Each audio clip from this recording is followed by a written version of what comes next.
हाँ तो भाई देखो इतने सारे नंबर्स हैं यहाँ पर तुम्हारे, द वर्ल्ड ऑफ नंबर्स है ना, द वर्ल्ड ऑफ नंबर्स देख रहे हो, पूरी दुनिया भर के सारे नंबर्स यहाँ पर जोड़ दिए गए हैं। अच्छा तो पहले के पुराने जमाने के लोग कैसे काउंटिंग करते थे, यहाँ पर हमें इस चैप्टर में उस सब चीजों के बारे में भी नॉलेज दिया हुआ है। क्वेश्चंस के बिना तो मजा आएगा नहीं, क्वेश्चन तो सॉल्व करने ही पड़ेंगे। अब ये बेसिक होल नंबर या इंटीजर वाली नंबर लाइन नहीं रह गई, अब यहाँ पर आ चुके हैं तुम्हारे बहुत सारे numbers, rational, irrational, whole numbers, integer, एक नंबर लाइन में सब कुछ बता। अभी तक तुम लोगों ने टर्मिनेटिंग नॉन टर्मिनेटिंग पढ़ा होगा, लेकिन अभी तक उतने ध्यान से ध्यान नहीं दिया होगा। हाँ तो बच्चे बढ़िया, अगर मैं तुम लोगों को ये बोलूं कि भाई 0 से 1 के बीच में होते हैं इनफाइनाइट नंबर्स, ढेर सारे नंबर्स, अनकाउंटेबल नंबर्स, है ना, या फिर मैं अगर तुम्हें बोलूं कि यहाँ पर 2 होता है एक रैशनल नंबर, लेकिन √2 होता है इररेशनल नंबर्स, या फिर अगर मैं तुम्हें ये कहूं कि यहाँ पर नंबर होते हैं पूरे 2 टाइप के, विच नंबर यहाँ पर 2 टाइप के, कौन कौन से, रियल नंबर्स और इमेजिनरी नंबर्स। अगर यही सारे डाउट्स तुम्हारे मन में भी है तो तुम आ चुके हो बिल्कुल सही वीडियो में यार, क्योंकि आज हम करने वाले हैं यहाँ पर क्लास 9th का chapter number 3 which is the world of linear numbers. आज के इस वीडियो में हम करेंगे वन शॉट का पूरा वीडियो कवर, ठीक है, जिसमें हम करेंगे सारे कॉन्सेप्ट, सारे के सारे तुम्हारे फॉर्मूले, सारे क्वेश्चंस, ट्रिक्स,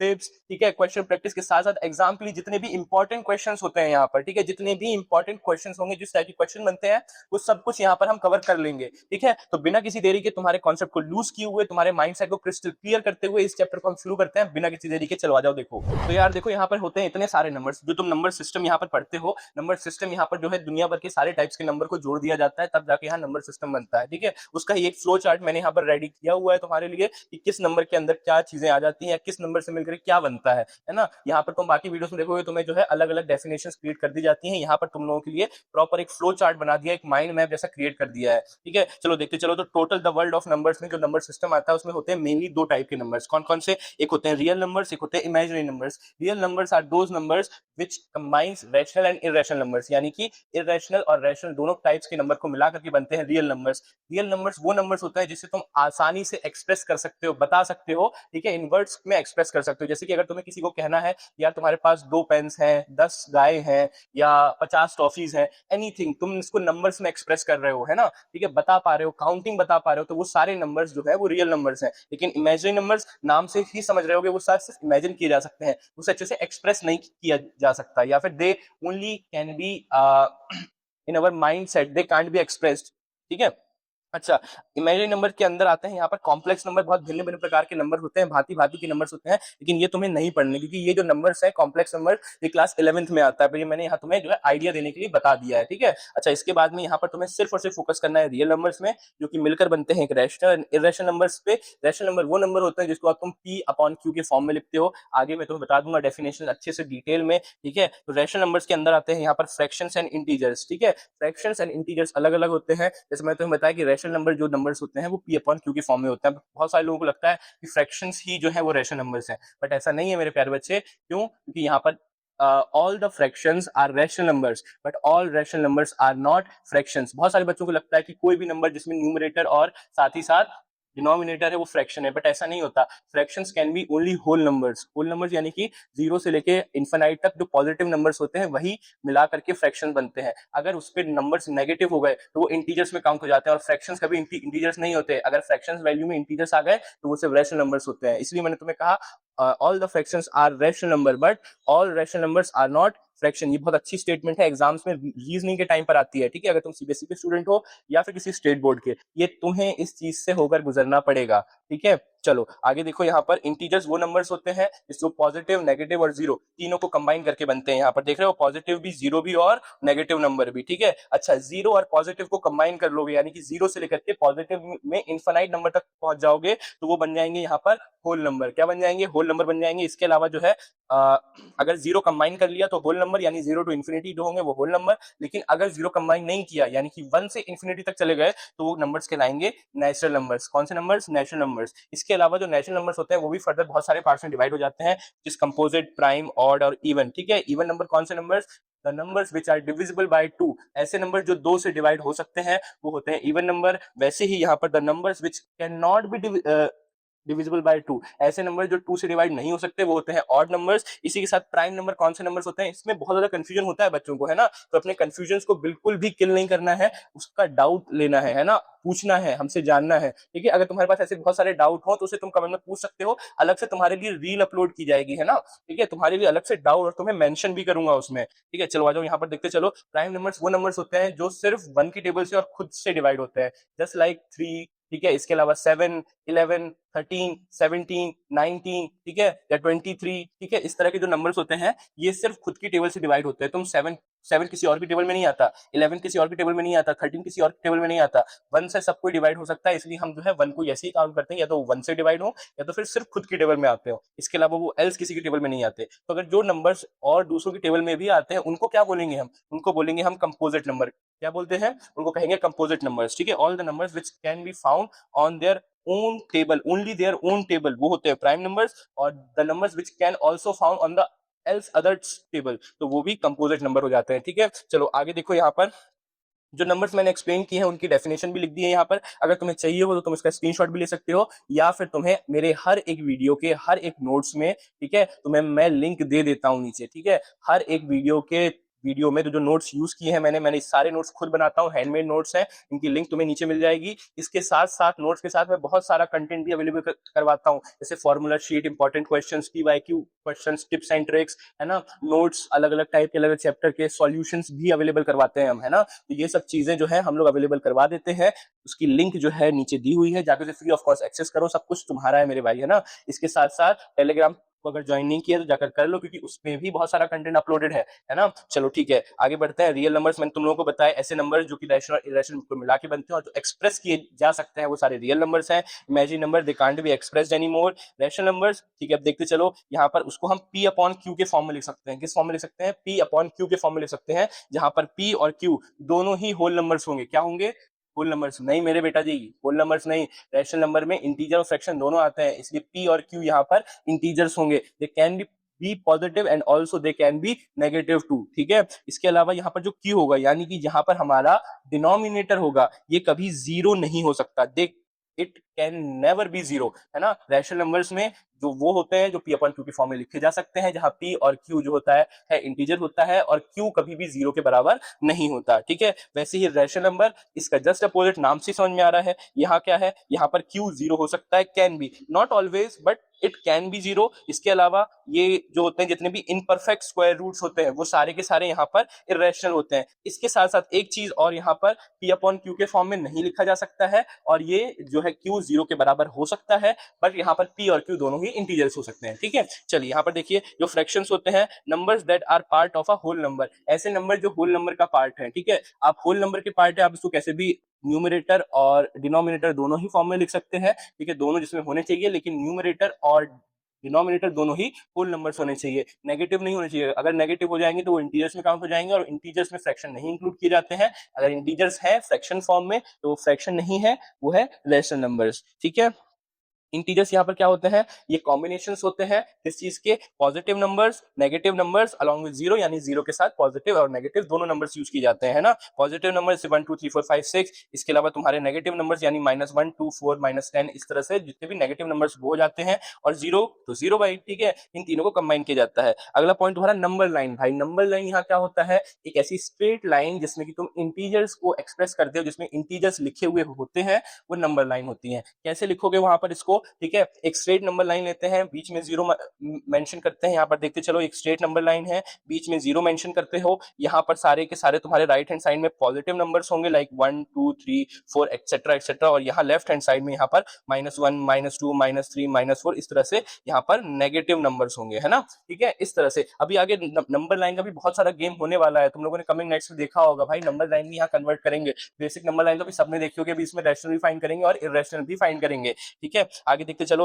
नेचुरल नंबर आप लोगों को मैंने बता दिया, which can be count from 1 to infinite, जो है 1 से लेकर के इनफाइनाइट तक होते हैं। इसके अलावा होल नंबर क्या होते हैं, जो कि 0 से लेकर इन्फिनिटी तक जाते हैं, है ना। नेचुरल नंबर वो जो 1 से इन्फिनिटी तक जाए, होल नंबर वो जो 0 से इन्फिनिटी तक जाए। इसके अलावा इवन नंबर क्या होता है, even number which can be divisible by 2, अगर 2 से डिवाइड हो रहा है तो वो इवन नंबर है ना। 2 4 6 8 10 12 14 16, इस तरह से वो सारे इवन नंबर हैं। ऑड नंबर्स क्या है, ऑड नंबर्स वो नंबर्स हैं जो कि 2 से डिवाइड नहीं हो सकते, सीधी सी बात है, ठीक है। कौन से नंबर हैं जो 2 से डिवाइड नहीं होते हैं, 3 5 7 9, है ना, जो ऑड नंबर है। एक एक करके छोड़कर, ठीक है। चलिए इसके अलावा यहाँ पर जो मैंने चार्ट बनाए थे उसके सारे नंबर्स खत्म हो चुके हैं। कुछ एक्स्ट्रा नंबर्स होते हैं जो तुम्हें पता होने चाहिए, जो तुम्हें बाकी वन शॉट्स में देखने को नहीं मिलते हैं। अब क्या है, मैंने ये सब इंक्लूड क्यों किया, पहली चीज तो मैंने सब इंक्लूड क्यों किया, बहुत बड़ा सवाल है ये, क्योंकि तुम लोगों ने देखा तुम्हारे पास न्यू एनसीईआरटी आ चुकी है। न्यू एनसीईआरटी अगर तुमने कभी भी अगर न्यू एनसीईआरटी खोल के नहीं देखी, या फिर तुम अपनी एनसीईआरटी को सिर्फ और सिर्फ क्वेश्चन सॉल्व करने के लिए उठाते हो, एक्सरसाइज सॉल्व करने के लिए उठाते हो, तो मेरे भाई एक बार ना एनसीईआरटी को रीड करके देखना, ठीक है। एनसीईआरटी को रीड करके देखना, बहुत पहले से बहुत बदल चुकी है एनसीईआरटी यहाँ पर, तो तुम लोगों को बहुत सारे टॉपिक्स देखने के लिए मिलेगा। एनसीईआरटी में मेंशन्ड है, और ये चीज तुम्हें कब समझ में आएगा, जब तुम क्वेश्चन सॉल्व करोगे, या फिर अब जो तुम्हारे एग्जाम में ऑब्जेक्टिव्स आएंगे ना, एग्जाम में ऑब्जेक्टिव्स आएंगे, तो वो एनसीईआरटी के बीच में से तुम्हें उठाकर दे दिए जाएंगे। तब क्या करोगे, तुम यहाँ पर क्वेश्चन प्रैक्टिस कर रहे हो, लेकिन तुम्हारे हर एक तुम्हारा जो कोर है वो स्ट्रांग होना चाहिए यहाँ पर, ठीक है। अब देखो यहाँ पर हम एक चीज और तुम्हें मेंशन करने वाले हैं, तो हमें हर एक चीज, हर एक कंटेंट यहाँ पर एनसीईआरटी बेस्ड रहेगा, जिससे कि तुम्हें इजी पड़ेगी हर एक चीज, ठीक है। चलो आ जाओ, यहाँ पर कुछ एक्स्ट्रा प्रकार के नंबर्स हैं, जैसे कि यहाँ पर हमने इंक्लूड किया हुआ है डेसिमल नंबर्स, जो यहाँ पर तुम पॉइंट्स में लिखते हो, जो तुम्हें एक बिंदु दिखाई देता है, पॉइंट दिखाई देता है, उसके साथ जितने भी नंबर्स है वो डेसिमल्स हैं। अच्छा, इसको मैंने वहां इंक्लूड क्यों नहीं किया, क्योंकि फ्रैक्शन नंबर्स हैं, तो फ्रैक्शन नंबर को अगर तुम सॉल्व कर दोगे फर्दर और सिंप्लीफाई कर दोगे, डिवाइड कर दोगे, तो वो यहाँ पर डेसिमल नंबर में चेंज हो जाता है, ठीक है। लेकिन इसका भी एक बहुत बड़ा पार्ट आने वाला है, जो कि डेसिमल एक्सपेंशन है, जो इसी चैप्टर का पार्ट है, जिसको हम अभी आगे पढ़ेंगे। चलो आगे देख चलो, जो परफेक्ट स्क्वायर रूट्स होते हैं, यानी कि स्क्वायर रूट के साथ ऐसे नंबर जो कि सॉल्व होकर के एक परफेक्ट रूट बनाए, जैसे कि अंडर रूट 4 2 इंटू 2 4 होता है ना, तो ये 2 का स्क्वायर रूट है, 9 जो है 3 का स्क्वायर रूट है, 16 4 का स्क्वायर रूट है, 25 यहाँ 5 का स्क्वायर रूट है। ये परफेक्ट स्क्वायर रूट है, इनको सॉल्व करने पर आपके पास एक सिंपल नंबर आ जाता है रूट हटा करके। हाँ, तो देखो यहाँ पर नॉन परफेक्ट रूट्स क्या होता है, यहाँ पर ऐसे रूट्स, ठीक है, ऐसे नंबर्स के रूट्स जो कि यहाँ पर परफेक्ट नहीं होते, यानी कि वो जो है चेंज नहीं हो सकते हैं सिंपल नंबर्स में, जिनसे रूट नहीं हट सकता, जो ऐसे नंबर जो किसी के स्क्वायर नहीं होते, ठीक है। जैसे 3 किसी का स्क्वायर नहीं होता, अगर उस पे अंडर रूट लग गया तो वो एक सिंपल नंबर में नहीं कन्वर्ट हो सकता, ठीक है। जैसे कि अंडर रूट 5 7 अंडर रूट 10 11 ये किसी के स्क्वायर्स नहीं होते, इसलिए, ठीक है। चलो देखो, प्राइम नंबर्स यहाँ पर are those numbers which definitely यहाँ पर होते कैसे हैं, जो यहाँ पर खुद की टेबल में आते हैं, दूसरों की टेबल पे नहीं आते हैं, ये चीज मैं तुम्हें पहले बता चुका हूँ, ठीक है। इसके अलावा कंपोजिट नंबर, जो अपने टेबल्स के अलावा जो है दूसरी टेबल्स में भी आ जाते हैं। वहीं एक नंबर होता है को प्राइम नंबर, ठीक है। क्या नंबर, प्राइम, को प्राइम नंबर। प्राइम से तुम्हें समझ में आया कि ऐसे नंबर जो कि सिर्फ खुद की टेबल में आते हैं, लेकिन को प्राइम कौन से होते हैं, ऐसे दो नंबर या उनसे ज्यादा नंबर्स का एक सेट होता है, सेट ऑफ नंबर्स होते हैं, जो कि सिर्फ 1 से डिविजिबल होते हैं, कॉमनली 1 से, ठीक है, जिनका एकमात्र कॉमन फैक्टर होता है जो कि 1 होता है, वो सेम टेबल से डिवाइड नहीं होते। अब वो बहुत से नंबर कोई भी हो सकते हैं, जैसे देखो यहाँ पर अगर मैं बोलूं यहाँ पर 13 एंड 14, अब ये 13 14 में देखो 13 तो एक प्राइम नंबर है, लेकिन 14 एक कंपोजिट नंबर है, लेकिन इन दोनों का कोई कॉमन फैक्टर नहीं है ना, इन दोनों का कोई कॉमन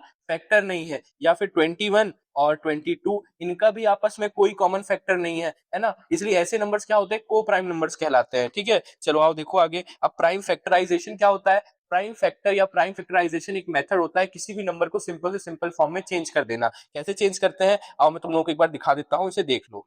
आओ बच्चे पार्टी, देखो यहाँ पर जैसे कि अगर आप देखो प्राइम फैक्टराइजेशन की बात करते हो, आप कोई भी एक रैंडम नंबर ले लो, लाइक जैसे मैं यहाँ पर 24 ले लेता हूँ, ठीक है। अब इसको तोड़ना कैसे है, इसका एलसीएम करके भी तोड़ सकते हो या फिर डायरेक्टली भी तोड़ सकते हो। अगर मैं एलसीएम करके तोड़ू यहाँ पर, तो 24 होता है, 2 से डिवाइड करोगे तो 12 बचेगा, फिर 2 से करोगे तो 6 बचेगा, फिर 2 से करोगे तो 3 बचेगा, फिर देन 3 से करोगे तो तुम्हारे पास 1 बचेगा, ठीक है। इस तरह से जब प्राइम फैक्टराइजेशन होता है, तो यहाँ पर तुम्हें नंबर मिले 2 इंटू 2 इंटू 2 इंटू 3, तो ये हो गए हैं 24 के प्राइम फैक्टर्स, ठीक है, जो कि क्या हो जाएंगे यहाँ पर 2 की पावर 3 इंटू 3, तो ये हो गया 24 के प्राइम फैक्टराइजेशन। ये तुमने क्लास छोटी छोटी क्लासेस में किया होगा, तो हाँ मैंने तुम्हें छोटा सा एक ओवरव्यू दे दिया, इस वीडियो में तुम्हें सब कुछ जानने के लिए मिलेगा, है ना। चलो अब आ जाते हैं यहाँ पर मेन टॉपिक्स में। अब क्योंकि देखो तुम्हारे एनसीईआरटी का पार्ट एक छोटा सा हिस्सा, तो मैं यहाँ तुम्हें बता रहा हूँ कि जो भी पुराने लोग हुआ करते थे, जो प्रिमिटिव पीपल्स हुआ करते थे, वो कैसे काउंट किया करते थे, ठीक है। तो इस मेथड को हम बोलते हैं 1 to 1 कॉरेस्पॉन्डेंस। यहाँ पे हम एक एक चीज को किसी ना किसी चीज से रिसेंबल कर देते हैं। जैसे मान के चलो कि उनको जो है कुछ काउंट करना है, तो वो एक पत्थर रख देते थे,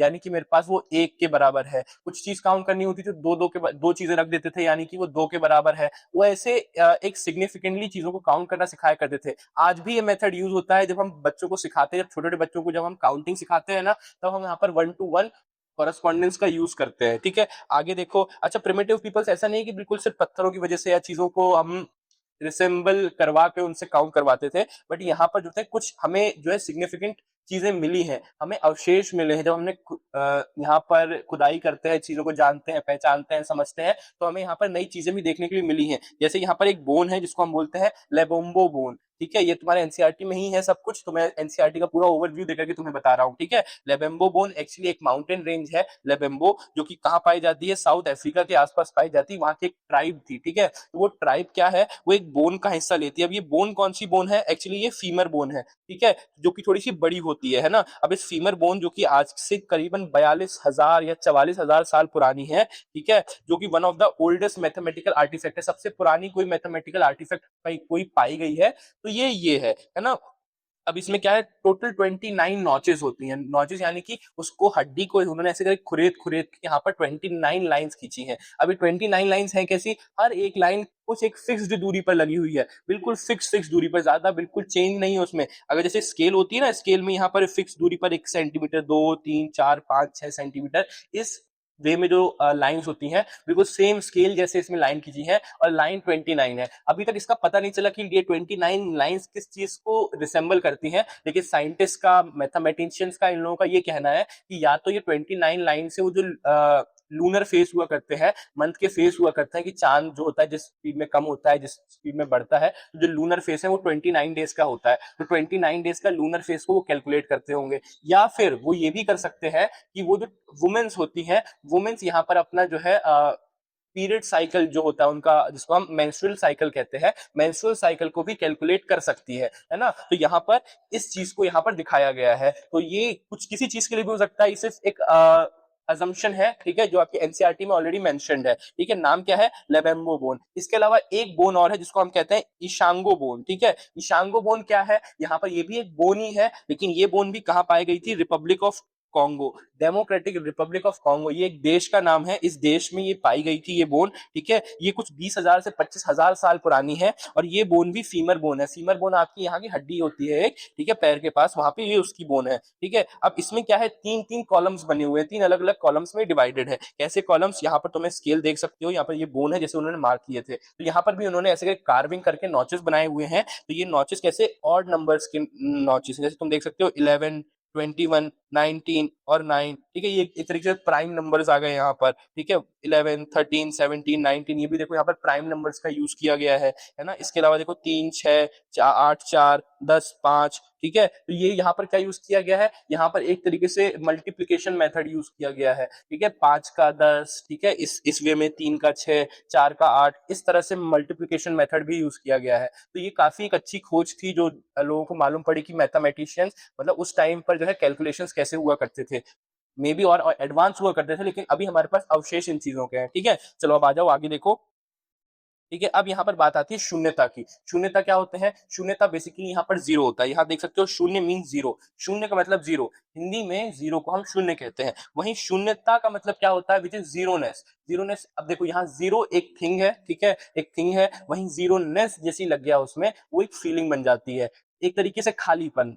बहुत सारे लोगों के जीवन में खालीपन होता है, अभी तुम छोटे हो, तुम्हें अभी एहसास नहीं होता है, लेकिन यहाँ पर जीवन में खालीपन होता है, ठीक है। जैसे कि नथिंगनेस, एम्प्टीनेस, बिल्कुल खालीपन, जैसे कुछ ना होना, सब खो देना, तो ये एक फीलिंग जो होती है वो एम्प्टीनेस की होती है। तो शून्यता, बहुत सारे इंडियन लिटरेचर्स में, जैसे उपनिषद में, वेदास में, और बहुत सारे बौद्धिक जो लिटरेचर हुआ करते थे, जो कि बुद्ध समाज के हुआ करते थे, उनमें इस वर्ड का काफी यूज किया जाता था, शून्यता। तो ये शून्यता उस टाइम पर जब किसी को जीरो की परख भी नहीं थी, पहचान भी नहीं थी, उस टाइम पर इंडिया के लिटरेचर्स में शून्य यानी जीरो की पहचान कर दी गई थी, खोज कर दी गई थी। हम जीरो का यूज करते थे, हम लोग उस टाइम से ही इतने एडवांस हुआ करते थे, ठीक है। तो ये जो है उपनिषद और बहुत सारे बौद्धिस्ट टेक्स्ट लिटरेचर में ये चीज पाई गई है। यहाँ पे मेजर गोल योगा का हुआ करता था। बुद्ध धर्म में काफी योगा का प्रचार किया है, हिंदू धर्म में भी योगा काफी प्रचार किया गया है। तो योगा करने का एकमात्र गोल ही यही होता था, दिमाग को शांत करना, जीवन में खालीपन लाना, शुद्ध सिंपल विचारधारा लेके आना, यानी कि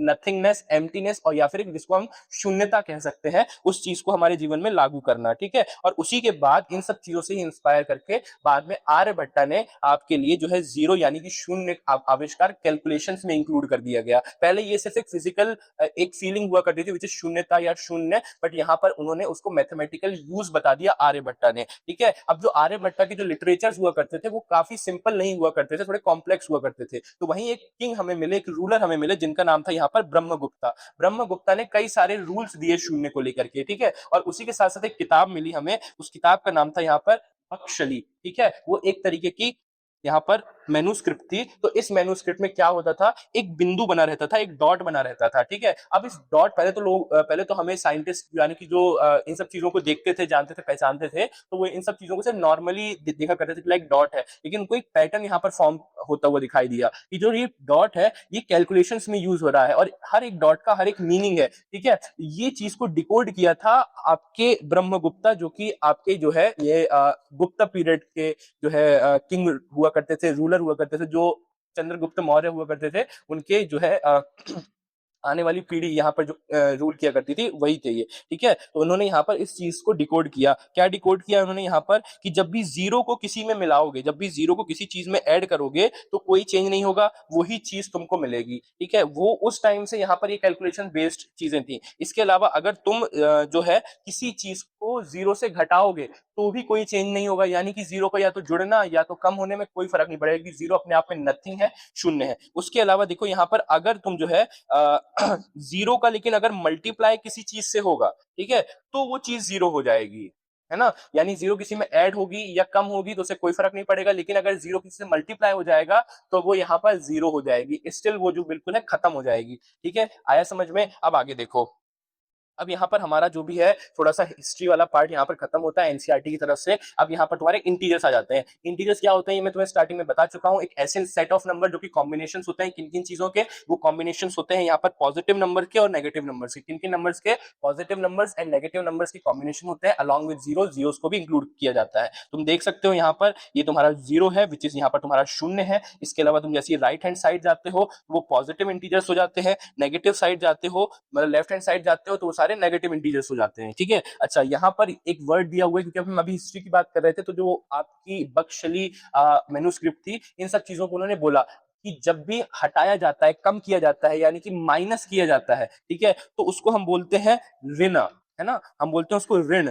ऋण एक संस्कृत का शब्द है जिसका मतलब होता है डेब्ट, यानी कि कर्ज, है ना। इसी के अलावा जब कोई चीज आती है, आपको मिलती है, तो वो होती है धन। धन का अर्थ सिर्फ पैसा नहीं होता, धन का अर्थ होता है कमाना या फिर आना, ठीक है, आपके पास। तो जो पॉजिटिव चीज होती है, पॉजिटिव चीजें आती हैं तो वो हो जाती हैं धन, यानी कि फॉर्च्यून होती है, ठीक है। और जो चीज जाती है वो होती है ऋण, यानी कि वो होती है डेब्ट आपके लिए, ठीक है, कर्ज होती है एक तरीके का। और यही जो आपके ब्रह्मगुप्ता थे उन्होंने यही सारी चीजें दी। अगर फॉर्च्यून के साथ फॉर्च्यून मिलेगा तो फॉर्च्यून बनेगा, यानी कि अगर कोई पॉजिटिव नंबर है उसके साथ में आप पॉजिटिव नंबर को लेकर के आओगे तो वो आगे जाके आपको पॉजिटिव ही देगा। लेकिन वहीं अगर आप जो है किसी पॉजिटिव नंबर को किसी नेगेटिव नंबर के साथ में लेके जाओगे तो वो आपको जो है डेप्ट देगा, यानी कि वो आपको नेगेटिव नंबर ही देगा। यहाँ पर देखो, आप Fortune minus zero is a Fortune. अगर कोई फॉर्च्यून किसी जो है जीरो से माइनस होगा, यानी कि अगर कोई फॉर्च्यून में से हम जीरो निकालेंगे, किसी पॉजिटिव नंबर से जीरो निकालेंगे तो फॉर्च्यून ही रहेगा। लेकिन वहीं अगर किसी डेप्ट में से जीरो निकालेंगे तब भी वो डेप्ट ही रहेगा। नेगेटिव नंबर में से जीरो माइनस करोगे तो वो नेगेटिव ही रहेगा। लेकिन अगर यहाँ पर किसी डेप्ट में डेप्ट जोड़ दिया जाए, है ना, किसी नेगेटिव नंबर में किसी नेगेटिव नंबर को ही जोड़ दिया जाए तो वो आगे जाके और बड़ा नेगेटिव नंबर यानी कि और बड़ा डेप्ट ही बन जाएगा, है ना। इसको इस चीज से उन्होंने समझा, फॉर्च्यून में फॉर्च्यून मिलाएंगे तो और फॉर्च्यून बढ़ेगा, पैसे में पैसा मिलाओगे तो और पैसा बढ़ेगा, कर्ज में और कर्ज मिलाते जाओगे तो वो और कर्ज तुम्हारा बढ़ता जाएगा, ठीक है। इसके बाद में यहाँ पर देखो, द प्रोडक्ट ऑफ अ डेब्ट and a Fortune is a डेब्ट। अगर तुम यहाँ पर जो है डेब्ट यानी कि कर्ज को मल्टीप्लाई करो फॉर्च्यून से तो आगे जाके तुमको कर्ज ही मिलेगा, है ना। जैसे कि इसका एग्जांपल समझो, किसी भी पॉजिटिव नंबर को मल्टीप्लाई करो किसी भी नेगेटिव नंबर से, तुम्हें वो नंबर नेगेटिव ही मिलेगा, है ना, क्योंकि प्लस माइनस ऑलरेडी माइनस होता है तो प्लस माइनस माइनस हो जाएगा और जो आंसर आया वो इंक्रीज होके आएगा, मल्टीप्लाई होके आएगा, उसके साथ माइनस का साइन लग जाएगा तो वो और बड़ा हुआ डेब्ट आ जाएगा तुम्हारे पास। वहीं अगर द प्रोडक्ट ऑफ टू डेब्ट फॉर्च्यून होता है, यानी कि अगर नेगेटिव नंबर को नेगेटिव नंबर से ही मल्टीप्लाई कर दिया तो वो तुम्हारे लिए फॉर्च्यून बन जाएगा, क्योंकि कर्ज एक एक कर्ज दूसरे कर्ज को काट देता है ना, क्योंकि नेगेटिव अगर मल्टीप्लाई होगा नेगेटिव से तो वो बन जाएगा यहाँ पर पॉजिटिव नंबर, क्योंकि माइनस माइनस प्लस, ठीक है। आगे बात समझ में? अब आगे देखो।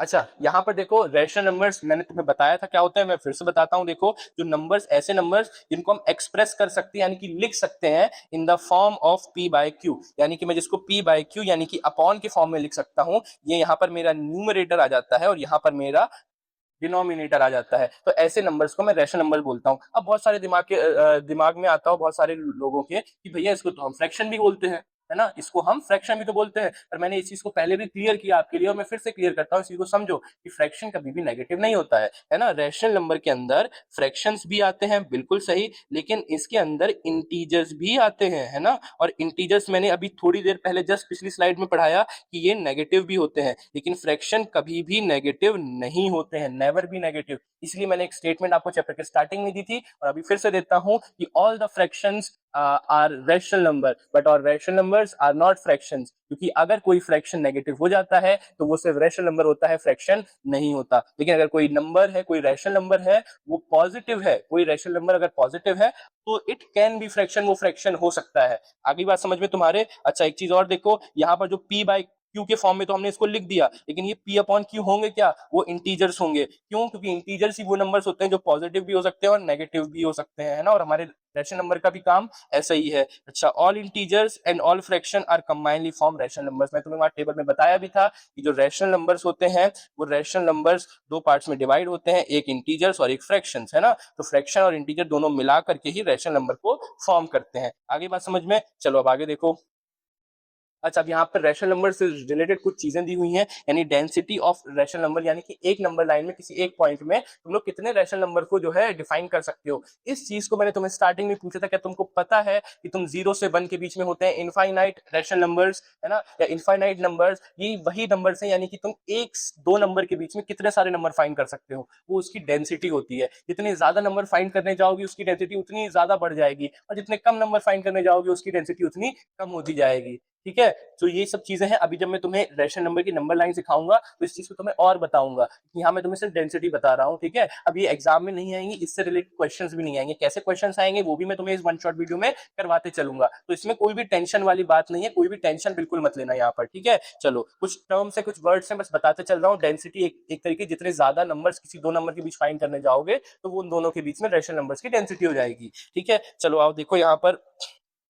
जैसे अब इक्वालिटी क्या होता है, यानी two fractions a upon B and c upon D, अगर कोई रैशनल नंबर्स हैं, फ्रैक्शंस है, वो उसको a अपॉन बी और c अपॉन डी के बीच में लिखते हैं, तो ये इक्वल कब होंगे, मैं कब बताऊंगा कि वो दोनों इक्वल है। ऐसे क्वेश्चंस भी आगे हमें सॉल्व करना है, वो इक्वल कब होंगे। अब क्योंकि हमको पता है यार कि अगर मैं इसको तुम्हें सॉल्व करके भी बता दूं अगर, ठीक है, तुम्हें पता है कि यहाँ पर तुम्हारा a अपॉन बी है और ये जो है तुम्हारा c अपॉन डी है, ये इक्वल कब होंगे, ये इक्वल है या नहीं वो मुझे कैसे पता चलेगा। तो तुम्हें क्या करना है, इसके डिनोमिनेटर को उठा के उसके न्यूमरेटर के साथ मल्टीप्लाई कर देना और इसके डिनोमिनेटर को उठा के उसके न्यूमरेटर से मल्टीप्लाई कर देना, तुम्हारा काम यहाँ हो जाएगा। कैसे करके दिखा देता हूं, देखो a इसका न्यूमरेटर है और d इसका डिनोमिनेटर है, उसको जाके वहां इक्वल टू के उल्टे साइड जाकर के मल्टीप्लाई कर दो, यानी कि a इंटू डी, और इक्वल में यहाँ क्या आ जाएगा, ये c है, और ये मल्टीप्लाई कैसे होगा यहाँ पर b के साथ, तो c इंटू बी हो गया, ठीक है। ऐसे a into D is equal to C into D, ऐसे क्वेश्चंस भी करवाएंगे, बट यहाँ पर तो मैंने तुम्हें फॉर्मूला लिख के बता दिया और यहाँ पर भी मैंने तुम्हें बता दिया, ठीक है। इस तरह से तुम यहाँ पे अपना काम कर सकते हो। चलो अब आगे देखो, आ जाओ।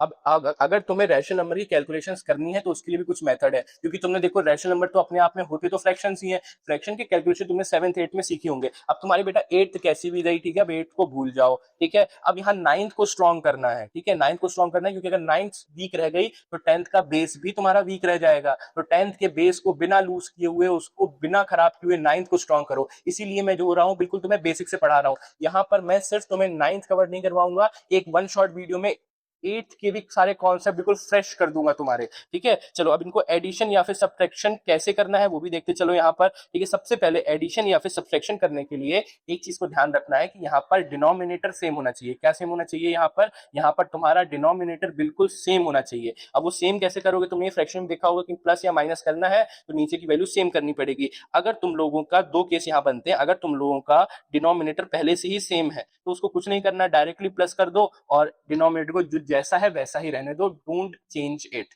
ठीक है। अगेन अगर माइनस करना है, अगर तुम्हारे दोनों सेम है तो बस कुछ चेंज नहीं करना, सिर्फ न्यूमरेटर को माइनस करो, दैट्स इट, और यहाँ पर इसको जैसा का तैसा सेम का सेम रहने दो। ये कब लागू होगा, जब वो तुम्हारे ये दोनों डिनोमिनेटर सेम होंगे। लेकिन अगर तुम्हारे डिनोमिनेटर्स जो है वो डिफरेंट होंगे तो इसको तुम्हें क्या करना है, यहाँ तुमको लेना है एलसीएम। जो भी जितने भी तुम्हारे डिनोमिनेटर्स होंगे उनका एलसीएम ले लोगे, या फिर उन दोनों को आपस में मल्टीप्लाई कर दोगे, है ना, उन दोनों को आपस में मल्टीप्लाई कर दोगे। देखो अगर तुम्हारा एक का बी है और एक में डी है, तो बी डी को मल्टीप्लाई कर दो, तो तुम्हारा जो प्लस है तुम्हारा यहाँ पर ए और सी तुम्हारा प्लस इजीली हो जाएगा। लेकिन ये काम पूरा करना है एलसीएम लेने के बाद, और एलसीएम लेकर के इसे इक्वल करना है। कैसे करना है वो भी आगे क्वेश्चन में भी समझाऊंगा, अभी यहाँ पर तुम्हें सिर्फ थ्योरी बताता जा रहा हूँ, ठीक है।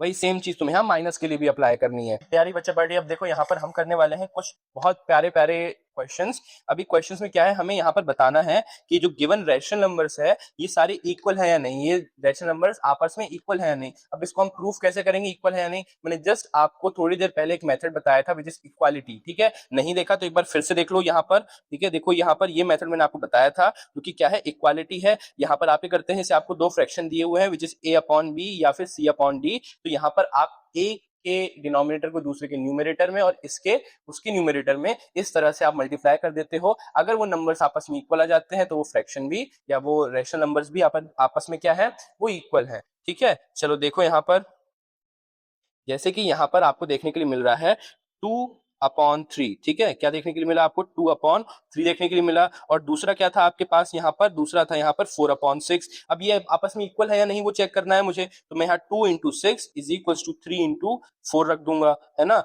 2 6 जा कितना होता है, 12 होता है, और 3 4 जा कितना होता है, वो भी 12 होता है। क्या ये इक्वल है आपस में, तो यस ये आपस में इक्वल है, ठीक है। इस तरह से तुम्हें क्वेश्चन आएंगे, तो ये सारे क्वेश्चन तुमको यहाँ पर 3.2 या 3.3 में देखने के लिए तुम्हें इसके सवाल मिल जाएंगे, ठीक है। वैसे ही देखो यहाँ पर एक क्वेश्चन और 5/4 है और साथ में 10/8 है। अब ये कैसे हो जाएगा तुम्हारा, इसको चेक करना है कि इक्वल है या नहीं। तो बस बेसिकली यहाँ पर इसको चेक कर दो कि तुम्हारा 5 इंटू 8 हो जाएगा और साथ ही साथ इक्वल में आ जाएगा यहाँ पर 10 इंटू 4। 5 8 कितना होता है 40 और 10 इंटू 4 कितना होता है 40। देखो आपस में इक्वल निकले, तो ये भी आपस में क्या है, इक्वल है, ठीक है। उसी बेसिस पे देखो यहाँ पर थर्ड वाला विच इज 9/3 और 3 क्या है 9/3। अब तुम लोग बोलोगे सर ये तो देखो फ्रैक्शन ही नहीं है ना, ये तो अकेला नंबर है, इसके अपॉन में तो कुछ है नहीं। तो बेटा जिसके अपॉन में कुछ नहीं होता है उसके अपॉन में यहाँ पर 1 होता है ना। यानी फ्रैक्शन क्या बनेगा, 9/3 इज इक्वल टू 3/1। अब जब यहाँ पर मल्टीप्लाई होगा तो ये हो जाएगा 9 इंटू 1 और ये हो जाएगा 3 इंटू 3। 9 1 जा 9 और 3 3 जा भी 9। ये देखो आंसर इक्वल है, तो यस बच्चा लोग ये भी इक्वल है। अच्छा और देखो यहाँ पर ये हो गया तुम्हारा -3/5 और इक्वल में रखो -6/10। इसको चेक करो ये इक्वल है या नहीं, उसके लिए तुम यहाँ करोगे -3 into 10 is equal to -6 into 5, ठीक है।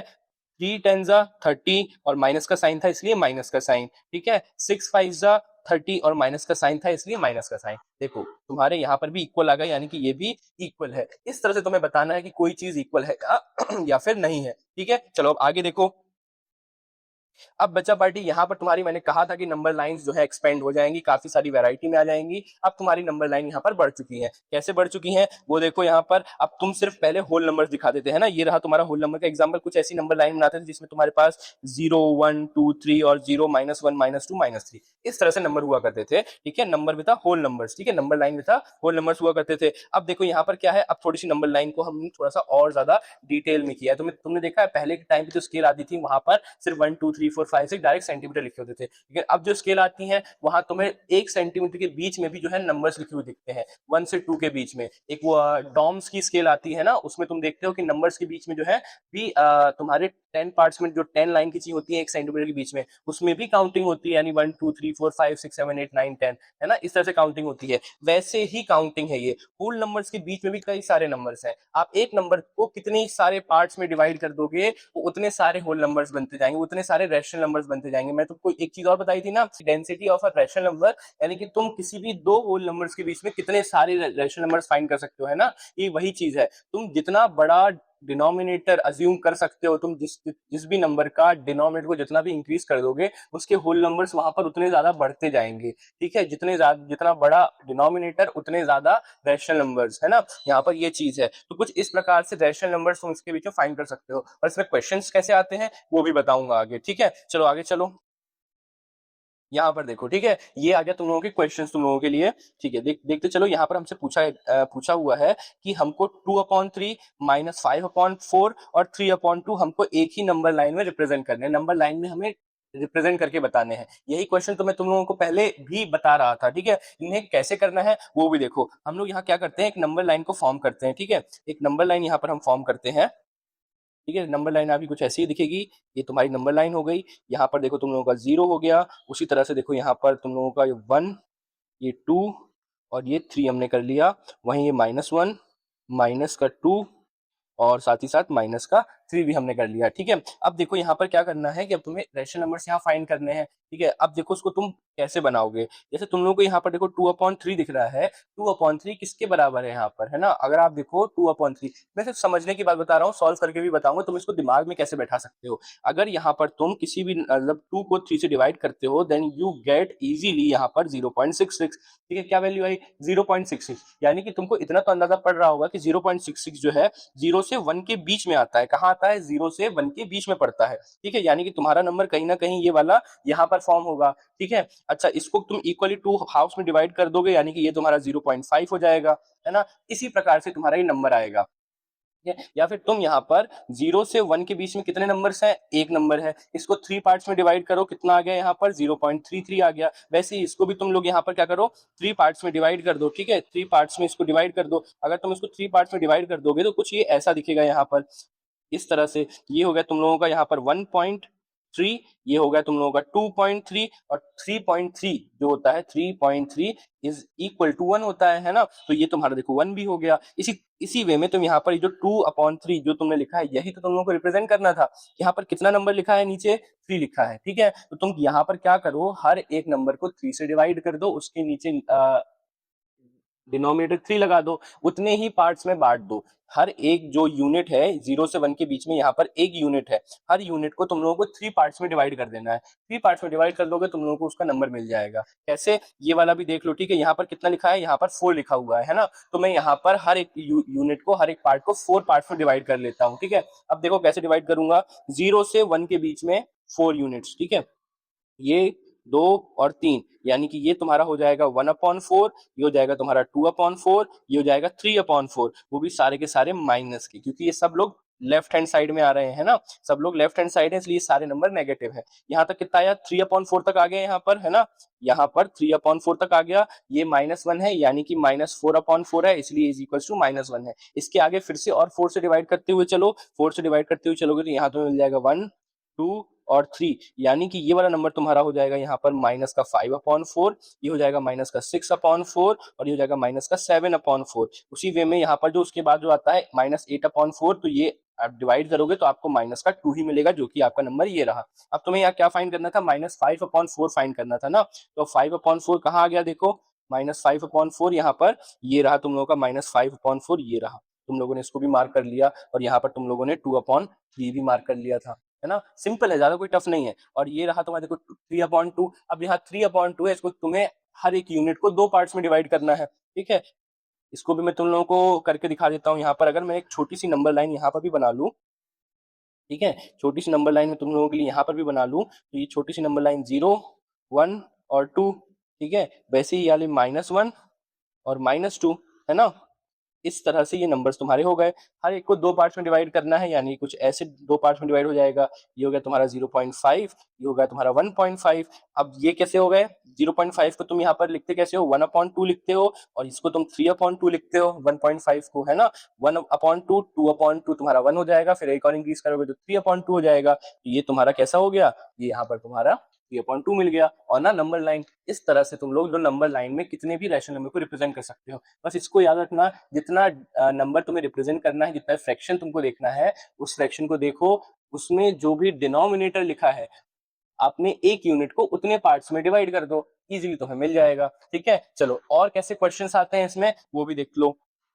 यहाँ पर तुम्हें ऐसे भी क्वेश्चन आते हैं, किसी भी 2 होल नंबर के बीच में 4 रैशनल नंबर्स या कितने भी an amount of rational numbers, कितने भी तुम फाइंड कर सकते हो, इनफाइनाइट होते हैं। जैसे नंबर्स इनफाइनाइट होते हैं, सारे नंबर्स नहीं काउंट कर सकते हो, जितने नंबर जोड़ते जाते हैं तो वो बढ़ते जाते हैं, है ना। वैसे ही यहाँ रैशनल नंबर्स भी इनफाइनाइट होते हैं। अब देखो होते कैसे हैं, इसे 2 और 3 के बीच में फाइंड करना है तुम लोगों को, 2 और 3 के बीच में फाइंड करना है। ठीक है, अब ये काम कैसे करना है, तुम्हें जितने भी नंबर फाइंड करने हैं, है ना, नो मैटर व्हाट, तुम्हें कितने भी नंबर फाइंड करने हैं। जैसे कि तुम लोगों को यहाँ पर 4 नंबर फाइंड करने हैं। ठीक है, तो बस थोड़ा सा दिमाग लगाओ, 4 में प्लस करो 1, कितना आ गया, 5 आ गया। 4 में एक ज्यादा, कितने भी नंबर तुम्हें बोल सकता है 8, 10, 12, 15, 50, 100, जितने नंबर फाइंड करने हो सब में सिर्फ एक प्लस करो। एक को तुमने प्लस किया कितना आया, 5 आया। ठीक है, अब तुम देखो यहाँ पर 2 था और 3 था, दोनों में तुम क्या करो, अच्छा जिसके नीचे कुछ नहीं होता उसके नीचे 1 होता है, जिसके नीचे कुछ नहीं होता उसके नीचे 1 होता है, ऊपर और नीचे दोनों जगह तुम इसका 5 से मल्टीप्लाई कर दो, है ना, क्योंकि एक ज्यादा क्या तो 5 आया था, 5 से मल्टीप्लाई कर दिया, इसको भी 5 से मल्टीप्लाई कर दिया, सॉल्व करके देखा तो 2 5 10 आया, 1 इंटू 5 देखो 5 ही आ गया। उसी तरह से देखो यहाँ पर 3 5 15 आ गया और 1 5 5 आ गया। ठीक है, इसके बीच में हमको कितने 4 नंबर्स फाइंड करने थे। ठीक है, 11/5 तुम लोग 10/5 तुम लोग का पहले से दिया हुआ था, यानी इसके बीच में यहाँ पर 11/5, उसके बाद में 12/5, फिर उसके बाद में 13/5, इस तरह से 14/5, और इसके बाद में यहाँ पर तुम्हारा पांचवा नंबर जिसके बीच में तुम्हें फाइंड करने थे वो था 15/5। ये 4 नंबर तुमको यहाँ पर मिल गए। इस तरह से करना है, जितने भी नंबर फाइंड करने हो उसमें +1 करो और उसका मल्टीप्लाई न्यूमरेटर और डिनोमिनेटर दोनों में कर दो। ठीक है, इस तरह तुम इजीली नंबर्स फाइंड कर सकते हो। हर एक चीज के इजी से इजी सॉल्यूशंस यहाँ पर तुम लोगों को मिलेंगे। ठीक है, चलो अब आगे के कॉन्सेप्ट देखते हैं। अब आगे देखो आगे क्या आने वाला है। ठीक है, अब यहाँ पर तुम देखना है एब्सोल्यूट नंबर्स क्या होते हैं। ठीक है, एब्सोल्यूट नंबर्स क्या होते हैं, एब्सोल्यूट नंबर्स तुम लोगों को यहाँ पर ऐसे नंबर्स होते हैं जो कि बेसिकली तुम्हारी डिस्टेंस बताते हैं जीरो से। इसमें कुछ खासियत होती है ना, क्या खासियत होती है यहाँ पर देखो, इन मैथमेटिक्स जो एब्सोल्यूट वैल्यू या फिर एब्सोल्यूट नंबर्स होते हैं वो बेसिकली डिस्टेंस बताते हैं, यानी दूरी बताते हैं, कहाँ से, जीरो से। जो नंबर लाइन जो तुम्हारी होती है उस नंबर लाइन में जीरो होता है, ये जीरो जो होता है उससे तुम कितनी भी दूर चले जाओ, नो मैटर व्हाट, तुम राइट जा रहे हो या लेफ्ट जा रहे हो उससे फर्क नहीं पड़ता। ठीक है, तो जो जीरो से उस नंबर की कितनी दूरी है उसे हम एब्सोल्यूट वैल्यू कहते हैं, है ना। अब एक खास बात की एब्सोल्यूट वैल्यू कभी नेगेटिव नहीं होती। क्यों भैया नेगेटिव क्यों नहीं होती ये वाली वैल्यू, तो बेटा जी नेगेटिव ये इसलिए नहीं होती क्योंकि तुम लोगों को पता होगा, तुम लोग ये बात जानते होगे कि बेटा जब तुम यहाँ तुम लोग को डिस्टेंस कैलकुलेट करना है, डिस्टेंस जो होती है एक फिजिकल टर्म होती है, फिजिक्स की टर्म होती है। मान के चलो मैं तुम्हें बोलता हूँ कि तुम किसी गलत रास्ते पर काफी दूर आगे बढ़ गए, तुम लोगों को जाना कहीं था लेकिन तुम लोग पहुंच कहीं और जा रहे हो, किसी और रास्ते पर जा रहे हो, वो रास्ता भले ही गलत है लेकिन तुम लोग कुछ दूरी तक आगे गए, तो क्या तुम लोगों ने जो मेहनत करी वो नेगेटिव में काउंट होगी, नहीं, मेहनत तो की है ना, मेहनत तो की है, तो तुम लोग आगे तक गए भी हो, है ना, तो वो नेगेटिव तो काउंट नहीं होगा यहाँ पर। वो काउंट कैसे होगा, वो पॉजिटिव ही काउंट होगा, तुम लोगों ने वहां मेहनत तो की है, तुम्हारे बॉडी से एनर्जी तो वहां पर खत्म हुई है, इसलिए यहाँ पर क्या होता है, एब्सोल्यूट वैल्यूज कभी भी नेगेटिव नहीं होती क्योंकि वो अपने आप में डिस्टेंस होती है। ठीक है, अब यहाँ पर क्या होता है, इनका सिंबल कैसा होता है, इस तरह से होता है, यानी 2 बार का सिंबल्स होता है, 2 बार किसी भी नंबर का अगर एब्सोल्यूट वैल्यू निकालनी हो तो उस पर 2 बार लगा दो और वो बन जाती है एक पॉजिटिव वैल्यू। ठीक है, वैसे ही अगर मैं किसी नंबर लाइन में पॉजिटिव साइड चला 5 पॉइंट, जैसे मैंने एग्जांपल यहाँ लिया है वैसे ही बता रहा हूँ, अगर मैं किसी भी नंबर लाइन में 5 पॉइंट पॉजिटिव साइड की तरफ गया तो वो मेरा ऑब्वियस बात है मैं उसकी एब्सोल्यूट वैल्यू निकालूंगा, बार लगाऊंगा तो मेरा वो 5 ही आएगा। लेकिन अगर मैं उसी नंबर लाइन में नेगेटिव साइड 5 पॉइंट चल गया, नेगेटिव साइड 5 पॉइंट चल गया तो मेरे पास वैल्यू कितनी आ जाएगी, -5। लेकिन जब मैं इसकी एब्सोल्यूट वैल्यू निकालने जाऊंगा, है ना, तो वो 5 ही आएगी, तो वो 5 ही आएगी क्योंकि एब्सोल्यूट वैल्यू कभी नेगेटिव नहीं होती, क्योंकि हम वहां पर ये नहीं बता रहे कि आपने किस डायरेक्शन में काम किया, हम ये सिर्फ इतना बता रहे हैं कि आपने काम किया और आपने इतना काम किया, दैट्स इट। ठीक है, चलिए ये एब्सोल्यूट वैल्यू का कॉन्सेप्ट हो गया। चलिए आगे देखिए, अब यहाँ पे हमने रैशनल नंबर खत्म किया, अब हमारे पास यहाँ पे इर्रेशनल नंबर का कॉन्सेप्ट आ गया है। ज्यादातर क्वेश्चन इर्रेशनल के ही आएंगे एग्जाम में। ठीक है, इर्रेशनल अगर छोड़ दिया तुमने, अगर तुम यहाँ से भाग रहे हो वीडियो में, तो बेटा इर्रेशनल में ही दिक्कत होगी क्योंकि ज्यादा क्वेश्चन इर्रेशनल के आते हैं। रैशनल के सिर्फ 1-2 क्वेश्चन ही आएंगे जो मैं तुम्हें बताया कि 2 होल नंबर के बीच में किस तरह से तुम्हें वैल्यूज को फाइंड करना है। यहाँ पर भर भर के क्वेश्चन आते हैं, कैसे क्वेश्चन है और होते क्या है, चलो आप देख लो। इर्रेशनल नंबर्स ये होते हैं कि numbers which can not be expressed. ठीक है, numbers which can not be expressed easily, ऐसे नंबर जिनको तुम एक्सप्रेस नहीं कर सकते हो in the form of p upon Q, क्योंकि रैशनल नंबर ही p अपॉन क्यू के फॉर्म में अवेलेबल होते हैं, irrational numbers p upon Q के फॉर्म में अवेलेबल नहीं होते हैं। ठीक है, where both p and q are integers, integers वो नहीं होते हैं, यहाँ पर लिखने में तकलीफ हुई है, which is are not integers. ठीक है, ये सारे नंबर्स इंटीजर्स यहाँ पर नहीं होते हैं। इसके साथ साथ यहाँ पर देखो कि irrational number don't contain any integers और सिंपल फ्रैक्शन। ठीक है, क्योंकि हमने देखा था कि जो इंटीजर्स और फ्रैक्शंस दोनों के दोनों पार्ट थे रैशनल नंबर का, वो दोनों रैशनल नंबर के अंदर आते थे, यानी कि यहाँ पर जो ये नंबर्स होने वाले हैं, इर्रेशनल नंबर्स होने वाले हैं, उनमें ना ही वो इंटीजर्स होते हैं ना ही वो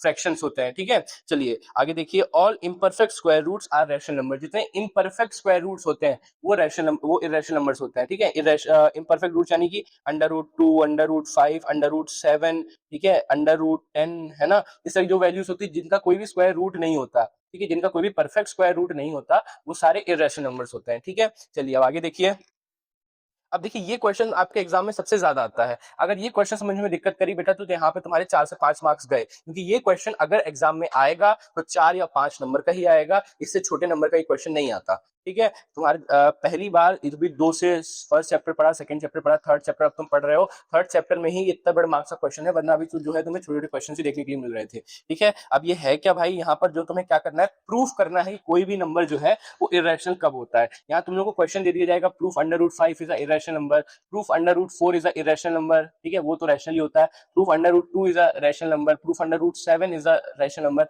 उसे कैसे प्रूफ करोगे, ठीक है, उसे कैसे प्रूफ करोगे, तो यहाँ पर हम यूज करते हैं मेथड ऑफ कॉन्ट्राडिक्शन। क्या यूज करते हैं, हम यूज करते हैं मेथड ऑफ कॉन्ट्राडिक्शन, यानी कि हम पहले किसी चीज को सही मान लेते हैं और फिर बाद में प्रूफ कर देते हैं नहीं ऐसा नहीं हो सकता, तो वो प्रूफ हो जाता है कि वो इरेशनल है। ठीक है, हम यहाँ पर क्या करते हैं, मेथड ऑफ कॉन्ट्राडिक्शन, यानी पहले हम अज्यूम ही कर लेते हैं कि जो चीज हमने बोली थी वो बिल्कुल सही बोली थी, जो बिल्कुल सही है, यानी कि √2 या फिर √5 जो है, या √x वैल्यू जो है वो एक रैशनल नंबर ही है, हमने मान लिया, और फिर हम उसको रैशनल है कि नहीं ये प्रूफ करता है। वो रैशनल में प्रूफ नहीं हो पाया तो बच्चा कुछ क्या होगा, वो इरेशनल होगा। ठीक है, चलिए देखते चलिए, यहाँ पर सबसे पहले आपको अजम्पशन मानना है, यानी कि जो √x की वैल्यू जो है वो रैशनल नंबर है, जो मैंने आपको कहा, यानी कि √x जो है वो a/b के फॉर्म में लिखी जा सकती है, यानी p/q के फॉर्म में लिखी जा सकती है। अब आप क्या करोगे, दोनों साइड स्क्वायर कर दोगे, स्क्वायरिंग बोथ द साइड। जब आप दोनों साइड स्क्वायर कर दोगे तो क्या हो जाएगा, देखो आपने √रूट की वैल्यू का स्क्वायर किया और आपने a/b का भी स्क्वायर कर दिया। जब आपने स्क्वायर किया तो यहाँ पर स्क्वायर से √रूट कैंसिल आउट हो जाएगा, तो आपको यहाँ पर x मिल जाएगा a² b²। वहां पर डिनोमिनेटर में था तो वो उठ करके यहाँ पर ऊपर आ जाएगा। ऊपर कैसे आ जाएगा, यहाँ पर उठ करके जैसे ही वो ऊपर आएगा तो तुम्हारे पास मिल जाएगा x b² = a²। ठीक है, अच्छा यहाँ पर अब क्या करना है, तुम लोगों को सब्स्टिट्यूशन करना है। सब्स्टिट्यूशन क्यों क्यों करना है, ठीक है, अब वो देखो यहाँ पर, क्योंकि जो यहाँ पर b था, ठीक है, जो तुम्हारी b की वैल्यू थी, वहां पर एक छोटी सी हमने वैल्यू समझी कि जो तुम्हारा यहाँ पर a था, ठीक है, तुम लोगों ने a² लिया हुआ था, यहाँ पर a² = x² b² के बराबर था, x b² के बराबर था। अब मैं ये मान के चलता हूं कि यहाँ पर जो है एक इवन नंबर है, क्या है, एक इवन नंबर है, जो a है मेरा मेरा a एक इवन नंबर है। अगर वो एक इवन नंबर है तो ऑब्वियस सी बात है कि x के साथ कुछ ऐसा मल्टीप्लाई हो रहा होगा जिसकी वजह से ये एक इवन नंबर बन के निकल रहा है ना। अभी इवन नंबर बन के निकल रहा है तो मैंने ये भी तो अज्यूम किया था कि जो √x है वो एक रैशनल नंबर है। क्या है, √x एक रैशनल नंबर है, यानी कि एक परफेक्ट स्क्वायर है। ठीक है, और परफेक्ट स्क्वायर की एक खासियत होती है कि वो जब भी जो है स्क्वायर की वैल्यूज में होते हैं तो आराम से वो इवन हो जाते हैं। ठीक है, वो आराम से इवन नंबर्स हो जाते हैं। ठीक है, तो यहाँ पर इसीलिए हमने क्या किया कि जो a है, एक इज इक्वल टू हमने मान लिया x k के बराबर, दो नंबर के प्रोडक्ट होंगे तो वो इवन में आ जाएंगे। x हमारा इवन है और इवन नंबर के साथ तुम किसी भी नंबर का प्रोडक्ट कर दोगे, k will be any integer. ठीक है, x हमारा एक इवन नंबर था, हमने ये अज्यूम किया हुआ था क्योंकि वो एक रैशनल नंबर था, है ना, क्योंकि रैशनल नंबर इजीली डिविजिबल हो जाते हैं यहाँ पर, है ना। तो a जो है वो यहाँ पर x के साथ में है, x यहाँ पर इवन नंबर है और इवन नंबर से कोई भी नंबर मल्टीप्लाई हो जाएगा तो आंसर इवन ही आएगा, यानी कि a भी हमारा एक इवन नंबर है ना, a भी हमारा एक इवन नंबर है। तो a² = x k का होल स्क्वायर लगा हुआ है यहाँ पर, यानी कि a² = x² k², a = x² k² की तुम्हारी जो वैल्यू है वो आ गई। तो जब भी तुम इसको सॉल्व करोगे तुम्हारे पास आंसर आ जाएगा, यानी कि तुमने इस वैल्यू को पुट कर दिया इस इक्वेशन में, इस वैल्यू को पुट किया तुमने इस इक्वेशन में, यानी कि x b का स्क्वायर और a की जगह आ गया x² k²। यहाँ से x को डिवाइड करोगे, काट दोगे, तुम्हारे पास वैल्यू आ जाएगी b² = x k का स्क्वायर। ठीक है, जब तुम्हारे पास ये वैल्यू आ गई यहाँ पर तो तुमने ये समझा कि जो b है वो इजीली डिवाइड, वो इक्वल है x k² के, इसकी इक्वल है x k² के इक्वल है। तो दैट्स वाई यहाँ तुम्हें मिलता है कि b² is an even number. इसका मतलब है कि वो जो है इवन नंबर है। क्या है, इवन नंबर है। और यहाँ पर अगर b² एक इवन नंबर है, किसी नंबर को किसी नंबर से मल्टीप्लाई करने में सेम दो नंबर सेम मल्टीप्लाई होते हैं और अगर वो आंसर इवन आ रहा है तो वो एक सिंगल नंबर भी इवन है ना। अब यहाँ पर जो है कॉन्ट्राडिक्शन आ जाता है, क्योंकि हम मेथड ऑफ कॉन्ट्राडिक्शन ही तो यूज कर रहे हैं, तो यहाँ पर कॉन्ट्राडिक्शन आ जाता है कि भैया हमने यहाँ पर अज्यूम किया था कि जो हमारा x है वो रैशनल नंबर है, तो जब अगर रैशनल नंबर है हमारा तो हमारी a की वैल्यू भी जो है वो स्क्वायर आ रही है और यहाँ पर b की वैल्यू भी स्क्वायर आ रही है, दोनों के दोनों इवन है। अगर दोनों के दोनों इवन है तो दोनों आपस में डिवाइड हो सकते हैं। अगर वो दोनों आपस में डिवाइड हो रहे हैं और दोनों के पास सेम फैक्टर है, दोनों का सेम फैक्टर 2 है, क्योंकि जो भी दो नंबर इवन होंगे वो आपस में 2 से तो डिवाइड हो ही सकते हैं। अगर वो 2 से डिवाइड हो रहे हैं इसका मतलब है वो क्या है, वो वो रैशनल यहाँ पर नहीं रह जाएगा, है ना, दे शेयर अ कॉमन फैक्टर। इसका मतलब है कि वो रैशनल यहाँ पर नहीं है, वो जो हमने अजम्पशन किया था वो फॉल्स है, और ये जो अंडर रूट एक्स है वो यहाँ पर इर्रेशनल नंबर है। कौन सा नंबर है? इर्रेशनल नंबर है। इसे प्रूफ कैसे करना है वो भी मैं एक बार आपको प्रूफ करके दिखा देता हूँ।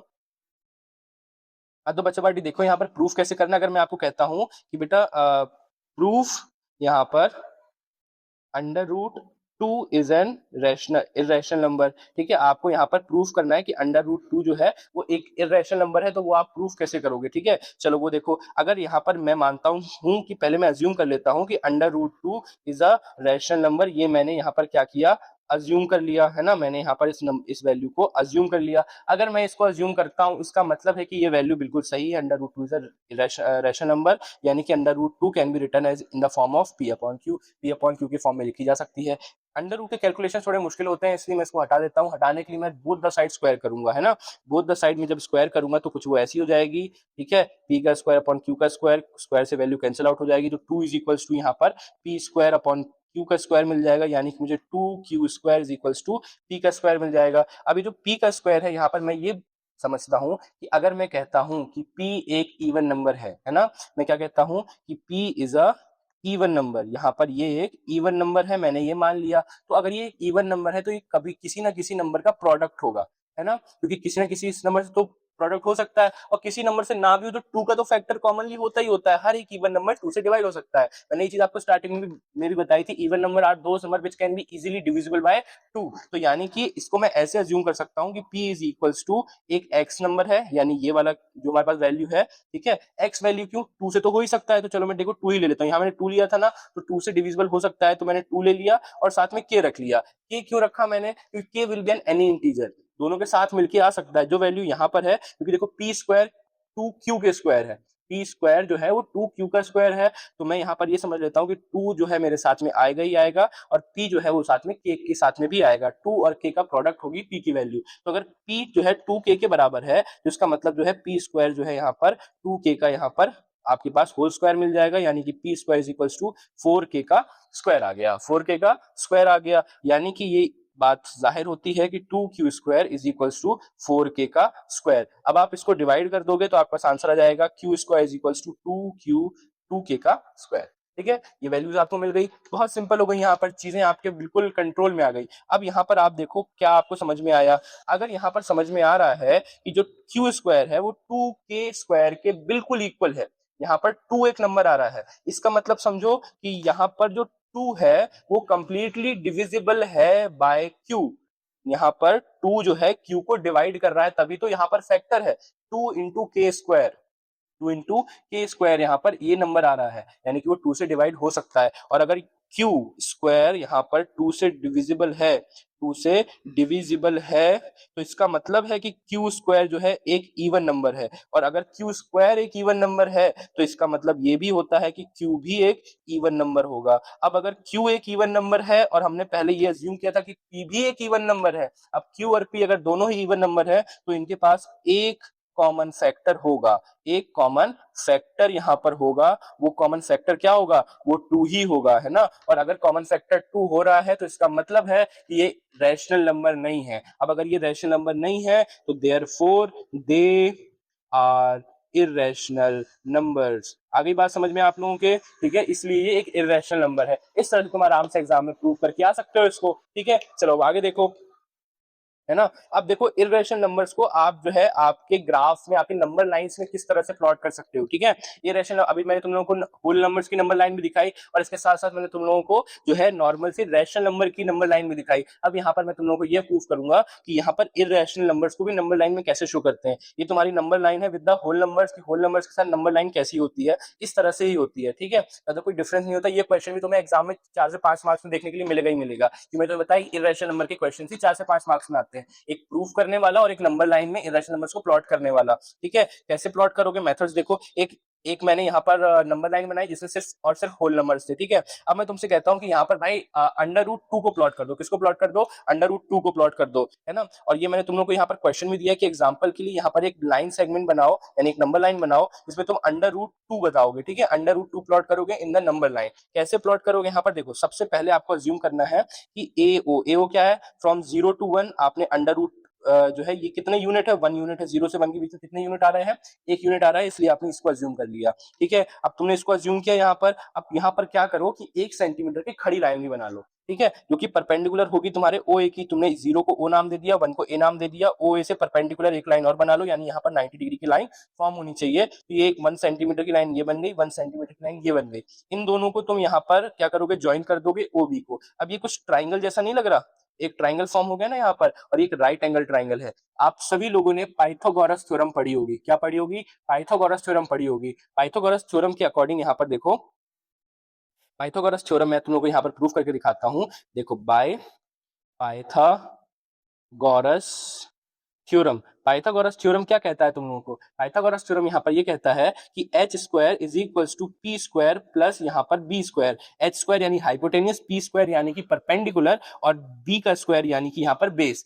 ठीक है, तो हाइपोटेनियस की वैल्यू तुम्हें फाइंड करनी है। परपेंडिकुलर 1 सेंटीमीटर का था, इसका स्क्वायर करेंगे। बेस भी 1 सेंटीमीटर का था, इसका स्क्वायर करेंगे। 1 + 1, क्योंकि 1 का स्क्वायर हमेशा 1 ही होता है। इतना आ गया यहाँ पर, 2 आ गई वैल्यू। और हमेशा से यहाँ पर h का स्क्वायर चला, लेकिन तुम्हें h का स्क्वायर चाहिए क्या, तुम्हें तो यहाँ पर हाइपोटेनस की वैल्यू चाहिए। तो जब तुम स्क्वायर को उस तरफ भेजोगे तो अंडर रूट में आ जाएगा, है ना। हाइपोटेनस की वैल्यू कितनी आ गई, √2 आ गई। इसलिए इसकी जो हाइपोटेनस यहाँ पर फॉर्म हुआ है, ये जो तुमने यहाँ पर हाइपोटेनस यानी कि ओ बी फॉर्म किया है, उसकी वैल्यू कितनी होगी, √2 बाय पाइथागोरस थ्योरम। और जब भी तुम आपका कंपास जो होता है, ठीक है, डिवाइडर जो होता है, उस कंपास को आप यहाँ पर क्या करोगे, एक पॉइंट को रखोगे आप तुम्हारे ऊपर, कहाँ रखोगे, ऊपर, और पेंसिल को रखोगे बी पर। ठीक है, उसका जो एक पॉइंटर होता है, उस पॉइंटर को रखोगे तुम ऊपर और पेंसिल रखोगे बी पर। और जैसे ही तुम यहाँ पर एक आर्क बनाओगे, तो मेरे भाई तुम लोगों को यहाँ पर वैल्यू मिल जाएगी किसकी, √2 की। किसकी, √2 की वैल्यू तुम लोगों को यहाँ पर मिल जाएगी। और मेरे बच्चे, वो √2 की वैल्यू तुम लोगों को यहाँ पर 1 से 2 के बीच में मिलेगी। ठीक है,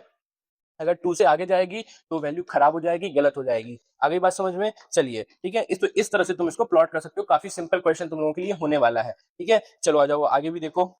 यहाँ पर तुम लोगों के लिए नया टॉपिक स्टार्ट करवाया है, जो कि है डेसिमल एक्सपेंशन। अब ये डेसिमल एक्सपेंशन क्या होता है, अभी तक तुमने डेसिमल वाले नंबर्स देखे होंगे, यानी कि ऐसे नंबर्स जिनमें कि पॉइंट लगता है, जैसे कि 3, 4, कुछ भी नंबर ले लो, 3.29 या 4.98 या फिर 3.24, है ना, या फिर तुम्हारा जो है 15, 14.323, इस तरह के जो नंबर्स होते हैं, पॉइंट वाले नंबर्स होते हैं। ठीक है, वो सारे नंबर्स यहाँ पर होते हैं, वो सारे यहाँ पर डेसिमल एक्सपेंशंस के अंदर आते हैं। अभी कितने टाइप के एक्सपेंशन हम कर सकते हैं, कितने वेरियस टाइप्स के यहाँ पर डेसिमल एक्सपेंशंस होते हैं, ठीक है, उन्हें हमें देखना है। तो यहाँ पर होते हैं तुम्हारे 3 टाइप्स के, बेसिकली यहाँ पर होते हैं 2 टाइप्स के, लेकिन एक टाइप्स को भी हम फर्दर डिवाइड कर देते हैं। कैसे, वो भी यहाँ पर देख लो। जो पहला टाइप होता है तुम्हारा, वो होता है टर्मिनेटिंग नंबर्स। अब टर्मिनेटिंग क्या होते हैं, यानी कि तुम जैसे भी नंबर्स को तुम डिवाइड कर रहे हो, तो डिवाइड करने के बाद वो खत्म हो जाते हैं, है ना, टर्मिनेट हो जाते हैं, रुक जाते हैं, वैल्यू पूरी समाप्त हो जाती है। ठीक है, कैसे, एक बार दिखा देता हूँ, चलो देखो,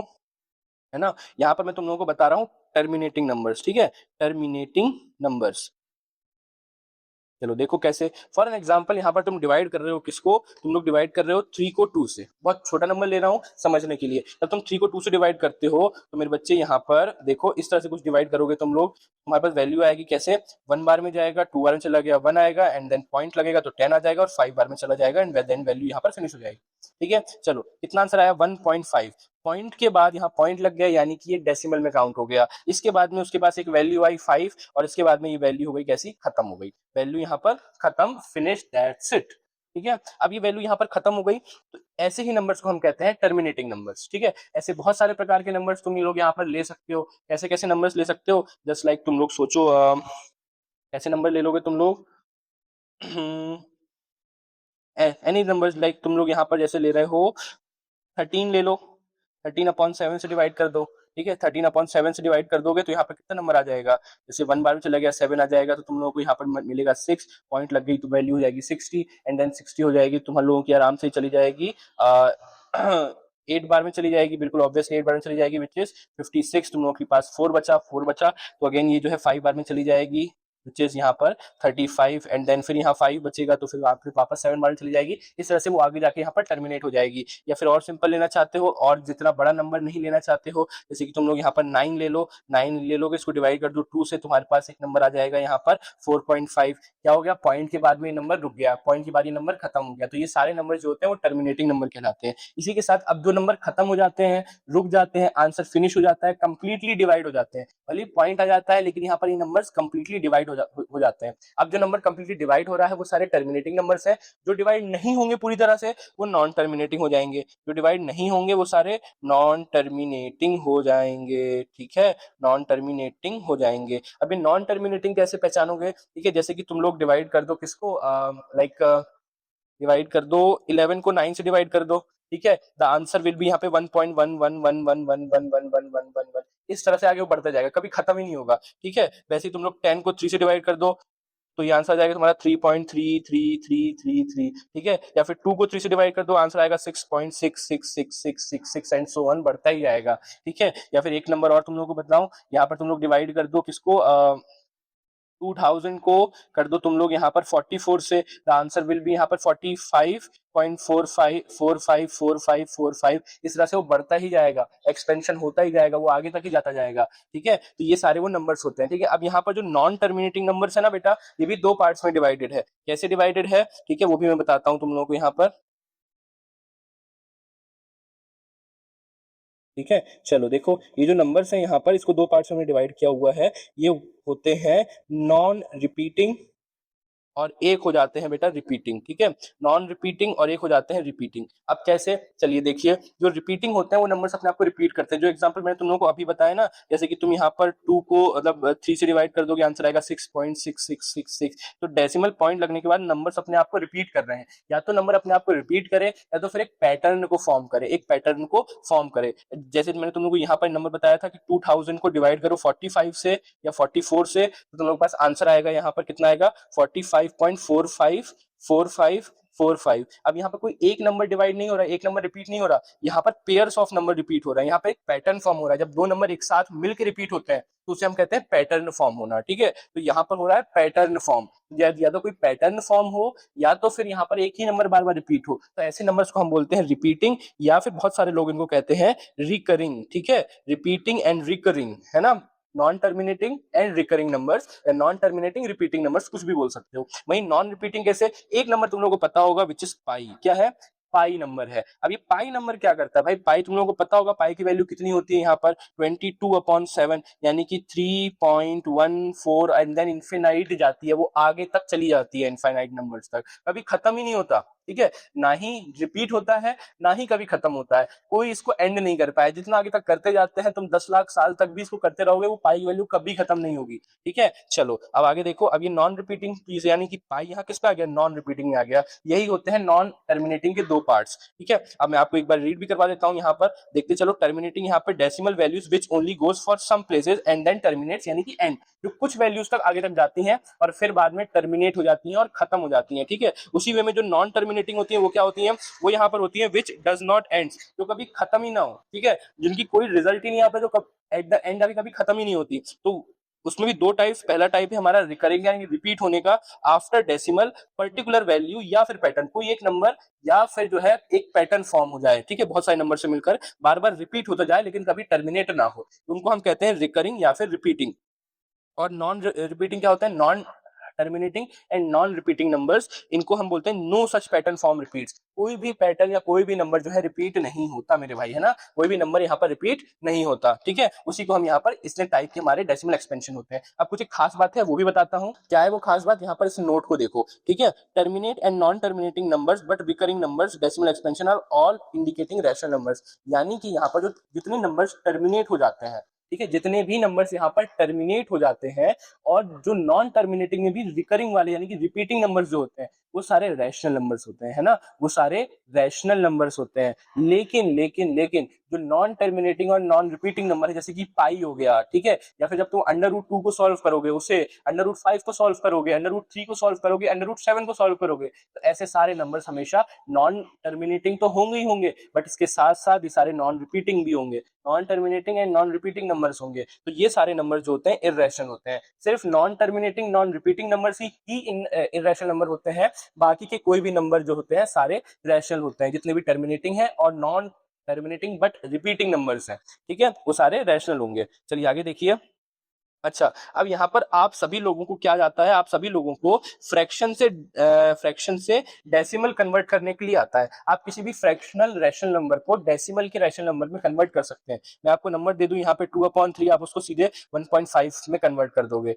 अरे कैसे करोगे मेरे भाई, 2/3 लिख दूंगा तो 6.66 करोगे ना, तो ना, तो ऐसे जो नंबर्स होते हैं, ऐसे जो वैल्यूज होती हैं, ऐसी वैल्यूज आसानी से यहाँ पर तुम कन्वर्ट कर सकते हो। फ्रैक्शन से डेसिमल में इजीली कन्वर्ट है। जो तुम्हारा डिनोमिनेटर है उसको डिवाइड करना है, किससे डिवाइड करना है, जो तुम्हारा न्यूमरेटर था उससे, ठीक है, तो इसको तुम इजीली सॉल्व कर सकते हो, ठीक है। तो यहाँ पर ये तो तुम्हें आता है, लेकिन अगर तुम्हें डेसिमल नंबर दे दूं, उसको फ्रैक्शन में कन्वर्ट करना है, तो उसे कैसे कन्वर्ट करोगे, वो चलो यहाँ तुमको दिखाता हूँ, ठीक है। चलो देखो कि इसका कन्वर्जन किस तरह से करना है। पहले तो देखो यहाँ पर केस 1 में तुम लोगों को टर्मिनेटिंग रैशनल नंबर जो होते हैं, यानी कि जो नंबर्स टर्मिनेट हो सकते हैं, उन्हें कन्वर्ट करना है। इनको कन्वर्ट करना सबसे आसान होता है, सबसे इजी फॉर्म होता है। कैसे करना है, चलो देखो, यहाँ पर तुम्हें वैल्यू दी हुई है 0.35, ठीक है, 0.35, ठीक है। अब बस यहाँ पर यार तुम्हें डेसिमल ही तो हटाना है यार, सिर्फ और सिर्फ डेसिमल ही तो हटाना है यहाँ पर, ठीक है। देखो कैसे सॉल्व करोगे, 0.35 था, ठीक है। अब तुम लोगों को पता होगा, जब भी यहाँ से पॉइंट हटाते हैं तो उतने जीरोस जो है नीचे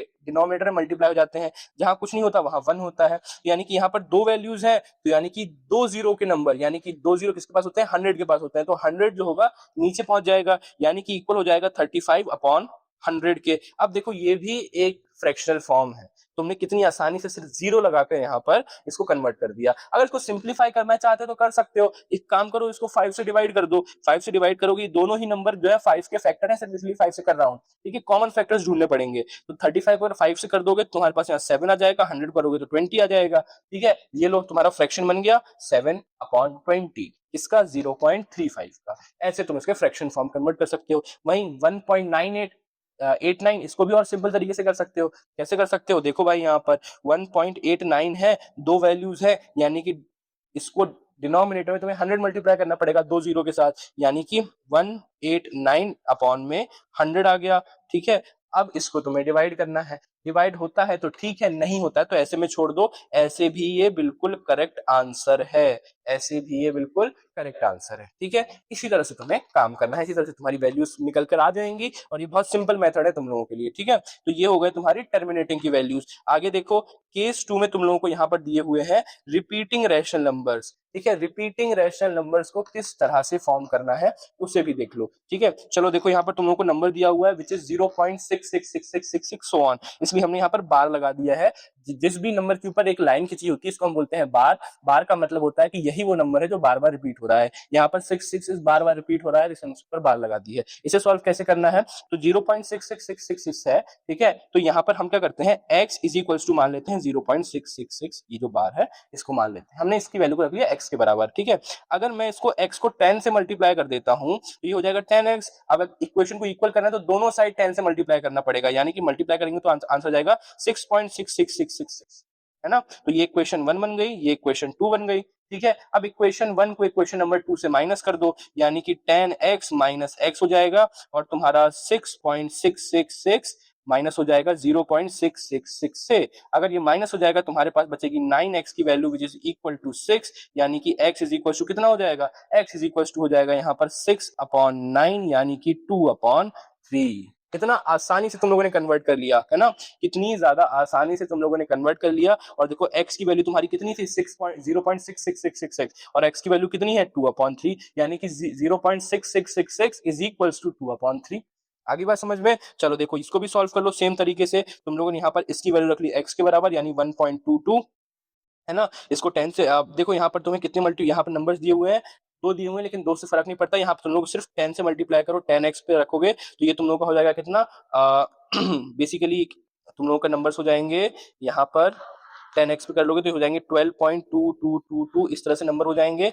यानी कि जब तुम इन लोगों को माइनस करोगे तुम्हारे पास आ जाएगा 10x minus x is equals to 1.22 या फिर 12.22 और इसके साथ में माइनस होगा 1.22। तो तुम्हारे पास आंसर्स कितने आ गए मेरे बच्चे? तुम्हारे पास आंसर यहाँ पर आ गया 9x is equals to 11 upon 9। ठीक है, ये रहा तुम लोगों का फ्रैक्शन 11 अपॉन 9। इस तरह से तुम्हारे पास देखो वैल्यू आ गई। कितना सिंपल था ये सब कुछ, कितनी सिंपली यहाँ पर तुम लोगों ने वैल्यू इसकी फाइंड कर ली। ठीक है, ऐसे ही काम करना है। कितनी सिंपली फाइंड कर ली तुम लोगों ने? टर्मिनेटिंग भी सीख लिया और तुम लोगों ने नॉन टर्मिनेटिंग एंड रिपीटिंग भी सीख लिया। सबसे टफ क्या बैठता है यहाँ पर? सबसे टफ बैठता है यहाँ पर रिपीटिंग वाले मतलब जो होते हैं एक तरीके से जो होते हैं एक पैटर्न के साथ फॉर्म होते हैं। नॉन रिपीटिंग को कन्वर्ट करना बिल्कुल ही हेक्टिक काम है, वो तुम्हारे सिलेबस में है ही, तुम्हें पढ़ना ही नहीं है। ये बहुत अच्छी बात हो गई यहाँ पर। तो तुम्हें यहाँ पर क्या करना है, जो यहाँ पर एक होते हैं प्योर रिपीटिंग, एक होते हैं जनरल रिपीटिंग। प्योर रिपीटिंग का मतलब होता है कि एक ही नंबर जो स्टार्टिंग से आ रहा है वही रिपीट हो रहा है। तुम यहाँ देख रहे हो 6 फर्स्ट टर्म था वही रिपीट होती जा रही है, 2 फर्स्ट टर्म थी वही रिपीट होती जा रही है। इसको कहते हैं प्योर रिपीटिंग। ये होते हैं प्रॉपर रिपीटिंग नंबर्स। दूसरे होते हैं जनरल रिपीटिंग नंबर्स, यानी एक दो नंबर आ गए उसके बाद के जो नंबर्स हैं वो रिपीट हो रहे हैं। जैसे कि यहाँ पर देख रहे हो 1 था पहले लेकिन बाद में 6 आया और वही 6 रिपीट होता जा रहा है। 2 यहाँ पे 2 पॉइंट बाद 35 आया, 35 बाद जो 7 आया सिर्फ 7 रिपीट होता जा रहा है ना। 7 ही रिपीट क्यों हो रहा है? क्योंकि देखो 7 के ऊपर यहाँ बार लगी हुई है, 6 के ऊपर ही बार लगी हुई है। ठीक है, इसको कन्वर्ट कैसे करते हैं? ठीक है, इसको कन्वर्ट तुम्हें देखना पड़ेगा। जितने नंबर्स यहाँ पर फ्री फोकट में बैठे हुए हैं उन सबको आगे करना पड़ेगा। आगे कैसे करोगे? यहाँ पर देखो सबसे पहले यहाँ पर तुमको लेने पड़ेंगे 100 से मल्टीप्लाई। मैं यहाँ क्या करता हूँ, देखो इसको मान लेता हूँ x के बराबर, है ना, यानी 0.16 को मैंने मान लिया यहाँ पर x के बराबर। ठीक है, मैं सबसे पहले लूंगा यहाँ पर 100x ले लूंगा तो ये कितनी वैल्यू हो जाएगी? ये वैल्यू हो जाएगी यहाँ पर 16.6666। अब मैंने ये 100x क्यों लिया? 100x बेटा इसलिए लिया क्योंकि यहाँ पर मुझे जो है डेसिमल में यहाँ पर सारे सेम नंबर चाहिए इसलिए। ठीक है, अच्छा अगर 100x ये होगा तो 10x कितना होगा? 10x यहाँ पर कितना होगा? 10x यहाँ पर हो जाएगा 1.66666 ऐसे हो जाएगा। ठीक है, अब यहाँ पर तुम इन दोनों वैल्यूज को माइनस करो, कितना हो जाएगा? यानी 100x minus 10x is equals to 16.66 minus यहाँ पर 1.6666। तो कितना आ गया यहाँ पर? 90x is equals to 15। Answer तुम्हारा आ गया। ठीक है, अब x is equal to 15 upon 90 कर दो तो कितना आ जाएगा तुम्हारे पास? ये होगा 1/6 के बराबर। किसके बराबर? यहाँ पर 1/6 के बराबर। तो 1/6 के बराबर की जो वैल्यू होगी वो तुम्हारी होगी 0.16666 के बराबर। ठीक है, चलिए अब आ जाइए, देखिए यहाँ पर इसको भी सॉल्व कर लेते हैं। अब यहाँ पर मैंने x की वैल्यू को मान लिया 2.35, मैंने मान लिया 2.357। तो यहाँ 10x कितना हो जाएगा? अच्छा 10x से शुरुआत करोगे क्या? देखो यहाँ पर कितने हैं नंबर्स? 2 डिजिट्स दिए हुए हैं तो मिनिमम यहाँ पर तुम्हें 100x लेना पड़ेगा। 100x लोगे तो यहाँ पर तुम्हारे पास आ जाएगा 235.77777। ठीक है, वहीं यहाँ पर देखो अब क्योंकि तुम्हें एक ज्यादा लेना पड़ेगा, जितना तुमने लिया है उससे एक ज्यादा ही लेना पड़ेगा तुम लोगों को। तो यहाँ पर तुम 1000x ले लोगे तो तुम्हारे पास हो जाएगा 2357.7777। तो बस यहाँ पर इक्वेशन 1 डालो, इक्वेशन नंबर 2 डालो, इनको माइनस कर दो तो तुम्हें 1000 में से 100 माइनस करोगे तो 900x आ जाएगा और इस 235 को इसमें से माइनस करोगे। ठीक है, 235 को इसमें से तुम जैसे ही माइनस कर दोगे तुम्हारे पास वैल्यू आ जाएगी यहाँ पर 2122। ठीक है, ये वैल्यू आ जाएगी। तो यहाँ पर x is equal to 2122 upon 900। ये तुम लोगों की देखो वैल्यू हो गई। यहाँ पर तुम लोगों को फ्रैक्शन वैल्यू इसकी मिल गई। इस तरह से इसको आंसर करके चलना है। बहुत इजी मेथड में कन्वर्ट करवा दिया है। ठीक है, इसकी शॉर्ट्स भी आती रहेंगी, ऐसे क्वेश्चंस भी करवाते रहूंगा। ठीक है, आई होप तुम लोगों को समझ में आ रहा होगा, है ना। एंड देन चलो अब आगे देखते हैं आगे क्या होने वाला है। अच्छा अब ये देखो ये क्वेश्चंस यहाँ पर कैसे करने वाले हैं हम, ये क्वेश्चंस होने कैसे वाले हैं, इन क्वेश्चंस को यहाँ पर देखो। ठीक है, अब यहाँ पर हमें बताना है कि कौन सा रैशनल है और कौन सा इररेशनल है। बहुत इजी क्वेश्चंस हम यहाँ पर करने वाले हैं। अच्छा ये अंडर रूट के अभी तक बहुत से बच्चों को लगता था कि जो अंडर रूट वाले होंगे वो सारे के सारे यहाँ पर इररेशनल नंबर होंगे, ऐसा नहीं होगा। यहाँ पर हम क्या करेंगे, जो इररेशनल नंबर्स हमारे होंगे वो परफेक्ट रूट्स नहीं होते। 81 किसी का परफेक्ट रूट होता है, किसका होता है? 9 का होता है, यानी कि ये बराबर है 9 के, और 9 एक क्या है? रैशनल नंबर है। ठीक है, वहीं देखो जो अंडर रूट 12 है, 12 किसी का रूट नहीं होता है, इसलिए बेटा ये तुम्हारा जो है इररेशनल नंबर है ना, ये तुम्हारा एक इररेशनल नंबर होने वाला है। चलो देखो 0.333 ये कैसा, देखो यहाँ पर बार लगा हुआ है यानी कि 333 जो रिपीट हो रहा है, non terminating but repeating numbers, यानी कि ये जो होगा तुम्हारा रैशनल नंबर होगा। वहीं देखो यहाँ पर ये कैसा हो रहा है, ये 1 2 3 4 5 1 2 3 4 5 एक पैटर्न फॉर्म कर रहा है। रिपीटिंग नंबर्स की डेफिनेशन क्या बताई थी कि वो पैटर्न भी फॉर्म करते हैं या फिर एक किसी एक नंबर को बार बार रिपीट भी कर सकते हैं, यानी कि ये सारे जो नंबर्स हैं वो भी यहाँ पर रैशनल होंगे। कैसे होंगे, रैशनल होंगे। अब यहाँ देखो 0.1 001 00001, अब बहुत से लोग बोलेंगे ये पैटर्न है, ये पैटर्न नहीं है बेटा, यहाँ पे ये पैटर्न फॉर्म नहीं कर रहा है, ठीक है। एक एक जीरो बढ़ के आ रहा है, बार बार नंबर चेंज हो रहा है। अगर ये यहाँ पर 1113 1114 11118 लगता तो क्या करते, इसलिए यहाँ पर ये जो है इररेशनल हो जाएगा, ठीक है, यहाँ पर ये इररेशनल हो जाएगा। वहीं देखो 29.54685920 कुछ रिपीट हो रहा है, कुछ रिपीट नहीं हो रहा है, यानी कि non terminating but not repeating numbers है ना, यानी नॉन रिकरिंग नंबर्स, ये भी कैसा हो जाएगा, इररेशनल यहाँ पर हो जाएगा, ठीक है। इस तरह से इनको क्लासिफाई करते हैं। आई होप तुम लोगों को समझ में आ रहा होगा, ठीक है। आगे देखो चैप्टर को। चलिए बच्चा पार्टी, यहाँ पर देखो पाई की भी बेटा अपनी एक हिस्ट्री है यहाँ पर, ठीक है। पाई की भी अपनी एक हिस्ट्री है यहाँ पर पे कि पाई को कैसे क्लासिफाई करते हैं। मैं तुम लोग को एग्जांपल दिया था बेटा कि पाई भी देखो यहाँ पर एक इर्रेशनल नंबर है, पाई भी यहाँ पर एक इर्रेशनल नंबर होने वाला है ना। अब जो इर्रेशनल नंबर है पाई, वो भी देखो 499 में आर्यभट्टा ने दिया था, ठीक है। अब ऐसा नहीं कि आर्यभट्टा ने सिर्फ 0 दिया था, ना ना ना ना ना, आर्यभट्टा ने बहुत सारे मैथमेटिकल एक्सपेंशन और एक्सपर्टीज आपको यहाँ पर प्रोवाइड करवाई है आर्यभट्टा ने। तो यहाँ पर क्या आर्यभट्टा ने जो है पाई की भी वैल्यू दी थी, बट वो एक्यूरेट वैल्यू नहीं थी, वो बहुत ज्यादा बिल्कुल फिक्स वैल्यू की बिल्कुल अप्रोक्सीमेशन में एक वैल्यू थी, ठीक है, जो कि उन्होंने दी थी 3927 अपॉन 1250, ये वैल्यू उन्होंने दी थी, जिसको डिवाइड करने पे यहाँ पर आ रहा था 3.1416, दैट्स इट। यहाँ पर ये वैल्यू टर्मिनेट हो जाती थी। लेकिन एक बात यहाँ पर उठी कि बेटा पाई तो एक इर्रेशनल नंबर है ना, पाई तो एक इर्रेशनल नंबर है, और अगर पाई एक इर्रेशनल नंबर है तो फिर उसकी वैल्यू टर्मिनेट कैसे हो रही है, वो तो non terminating but not repeating होनी चाहिए, टर्मिनेट भी नहीं होनी चाहिए और रिपीट भी नहीं करनी चाहिए। इसलिए हमने कहा कि यार ये वैल्यू तो यहाँ पर गलत है। उसके बाद फिर जो एक साइंटिस्ट और है, वो साइंटिस्ट भी यहाँ पर इंडियन थे, ठीक है, उनका नाम था माधवा, ठीक है। वो माधवा थे, उन्होंने क्या किया, वो भी बहुत अच्छे मैथमेटिशियन थे वहां पर। तो इन्होंने भी केरला के जो बहुत फेमस मैथमेटिशियन स्कूल है, ठीक है, मैथमेटिक्स का प्रॉपर एक स्कूल है, कहाँ पर, केरला में। आप चाहो तो गूगल करके देखना, it is very famous for mathematics only, ठीक है। तो यहाँ पर वो जो स्कूल है, वो स्कूल की नींव भी इन्होंने ही रखी थी। तो जब पाई की जो एग्जैक्ट वैल्यू थी ना, वो इन्होंने फाइंड करके दी, विच इज यहाँ पर जो है उन्होंने ये देखा कि जो पाई है किसी भी एक सिंपल फ्रैक्शन नहीं है। जैसे यहाँ पर इसको एक सिंपल फ्रैक्शन दे दिया था ना, वो कोई सिंपल फ्रैक्शन नहीं है, वो एक नंबर में बहुत सारे फ्रैक्शंस का सम और डिफरेंस मिला करके बना हुआ है। तब उन्होंने ये वैल्यू दी थी कि आप 4 में जब मल्टीप्लाई करोगे 1 और 1 का फिर 1/3 हिस्सा प्लस 1/5 का उसका 1/5वां हिस्सा, फिर उसमें माइनस कर दोगे 1/7, फिर जोड़ दोगे। तुम लोग एक पैटर्न देखो, उन्होंने माइनस किया, फिर प्लस किया, माइनस किया और फिर प्लस किया, ऐसे करके जो है जोड़ना कम करना, जोड़ना कम करना। और यहाँ पर सारे जो है प्राइम नंबर्स लिए जा रहे हैं, 7 के बाद यहाँ पर 11 13 जितने प्राइम नंबर्स हैं वो लिए जा रहे हैं। इन सबको करने के बाद उनके पास वैल्यू आई थी 22/7, यानी कि 3.14, ठीक है, ये वैल्यू आई थी उनके पास, और जो कि नॉन रिपीटिंग नॉन रिकरिंग है, ठीक है। चलो, अब ये साइक्लिक पैटर्न्स क्या होते हैं। साइक्लिक पैटर्न्स यानी कि ये नंबर्स जो तुम पाई की वैल्यू अगर उठा के देखोगे, या एक बहुत फेमस नंबर है विच इज 142857, ये तुम्हारे पाई की वैल्यू के आसपास ही बैठ जाती है ना। पाई की वैल्यू है 3.142857142857, ठीक है। तो ये जो नंबर है ना यहाँ पर, ये वही पाई की वैल्यू है यहाँ पर। तो ये क्या होती है, अपने आप को रिपीट करती है, एक कुछ मल्टीपल्स के बाद वो वापस आने लगती है। तो इन पैटर्न्स को हम कहते हैं साइक्लिक पैटर्न्स, ठीक है। जैसे देखो यहाँ पर इसको 1 से मल्टीप्लाई करोगे तो यही आएगा, 2 से करोगे तो देखो 2 से करने के बाद यहाँ पर 285714, तुम्हें यहाँ पर लास्ट में यहाँ पर 14 देखने को मिल जाएगा। 3 से करोगे यहाँ पर, तो 3 से करने के बाद में तुम लोगों को यहाँ पर ये 142857 जिसे देख रहे हो 28571, ये 1 वापस से घूम के आ रहा है। फिर उसके बाद देखो यहाँ पर 5, तो ये नंबर अब 5 से शुरू हो जाएगा, 571 एंड देन देखो उसके बाद 4821, है ना। तो ये देखो ये सारे नंबर्स क्या कर रहे हैं, घूम घूम के आगे आ रहे हैं। ये फोटो तुम लोगों की लगाई हुई है मैंने, है ना।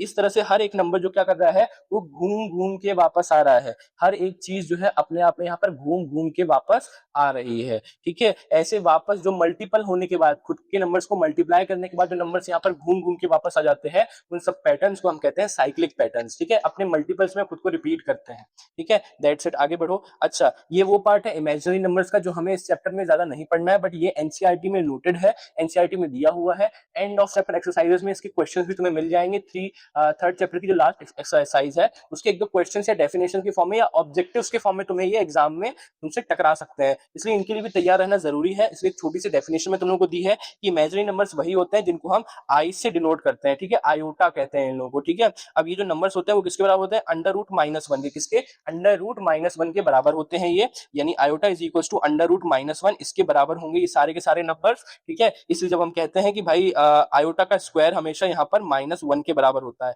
आयोटा का स्क्वायर हमेशा जो है माइनस वन के बराबर होता है, और आयोटा का जब नॉन स्क्वायर नंबर यानी single iota is equal to under root minus one, ठीक है। Negative under root values exist नहीं करती, इसलिए ये सारे इमेजिनरी नंबर्स हैं, लेकिन इनके बारे में पढ़ना पड़ेगा, लेकिन कब, अभी नहीं, 11th में। अगर तुम 11th में मैथ्स लोगे, पीसीएम लोगे, तुम्हें ये पढ़ना पड़ेगा, ठीक है। अच्छा, इसी के इमेजिनरी नंबर्स के अंदर ही आते हैं कॉम्प्लेक्स नंबर। नंबर्स क्या होता है, जब भी तुम किसी भी नंबर को ऐड करते हो जो कि रियल नंबर है और इमेजिनरी नंबर है, रियल नंबर और इमेजिनरी नंबर दोनों को ऐड करने के बाद जो एक नया नंबर बनता है वो कॉम्प्लेक्स नंबर होता है। नाम से समझ में आ रहा है, कॉम्प्लेक्स, रैशनल, रियल नंबर तो तुम अभी पढ़ते हो, इमेजिनरी नंबर्स बिल्कुल हालत खराब कर देते हैं। कुछ ऐसे नंबर्स, मैं तुम लोगों को डेफिनेशन बताई थी कि imaginary numbers are those number which can't be expressed easily, जो आसानी से एक्सप्रेस ना किए जा सके, बताए ना जा सके। यहाँ देखो एक्स डॉलर, यहाँ पर 3 आयोटा डॉलर, इस तरह से वैल्यूज दी हुई हैं, क्योंकि एक्सप्रेस करना थोड़ी मुश्किल है। अगर मैं एक्सप्रेस तुम्हें बोल भी दूं तुम समझ नहीं पाओगे मेरे भाई, है ना। तो ऐसे जो नंबर्स होते हैं वो इनएक्सप्रेसिबल होते हैं, तो इनको इमेजिनरी नंबर्स कहते हैं। तो ऐसे नंबर्स को रियल नंबर के साथ जब तुम ऐड कर दो तब तुम्हें मिलते हैं यहाँ पर कॉम्प्लेक्स नंबर्स, ठीक है। Imaginary number plus real number is equals to complex numbers, ठीक है। आगे बस समझ में, दैट्स इट। ये यहाँ पर होता है बेटा जी तुम्हारा चैप्टर पूरी तरह से फिनिश। आगे बच्चों पार्टी देखो, यहाँ पर तुम लोगों का चैप्टर हो चुका है खत्म। आई होप तुम लोगों को पसंद आया होगा, आई होप तुम लोगों को अच्छा लगा होगा। चैप्टर के जितने भी नोट्स हैं वो मैंने पीडीएफ गिवन दे दी है, इसी के साथ साथ बहुत सारे क्वेश्चन भी करवाए हैं इसमें, और इसी के साथ क्वेश्चन प्रैक्टिस के लिए भी वीडियो आएगी, जिससे कि तुम हो जाओगे तुम्हारे लिए बिल्कुल एग्जाम रेडी, और तुम लोगों को बिल्कुल मजा आने वाला है। बहुत अच्छा कंटेंट तुम लोगों की यहाँ पे टाइम लाइन से और सप्लाई होता रहेगा, एंड आई होप तुम लोग इसको पसंद करोगे। वीडियो को लाइक करो, चैनल को सब्सक्राइब करो, पार्ट ऑफ द फैमिली बनो। इसी के साथ तुम लोग की बहुत सारा कंटेंट लाते जा रहे हैं, समय समय पर आता जा रहा है, ठीक है। आई होप तुम लोग साथ दोगे, इस चैनल को ग्रो करोगे, ठीक है, बने रहोगे, पढ़ाई करोगे और एग्जाम फोड़ोगे, ठीक है। Thank you so much.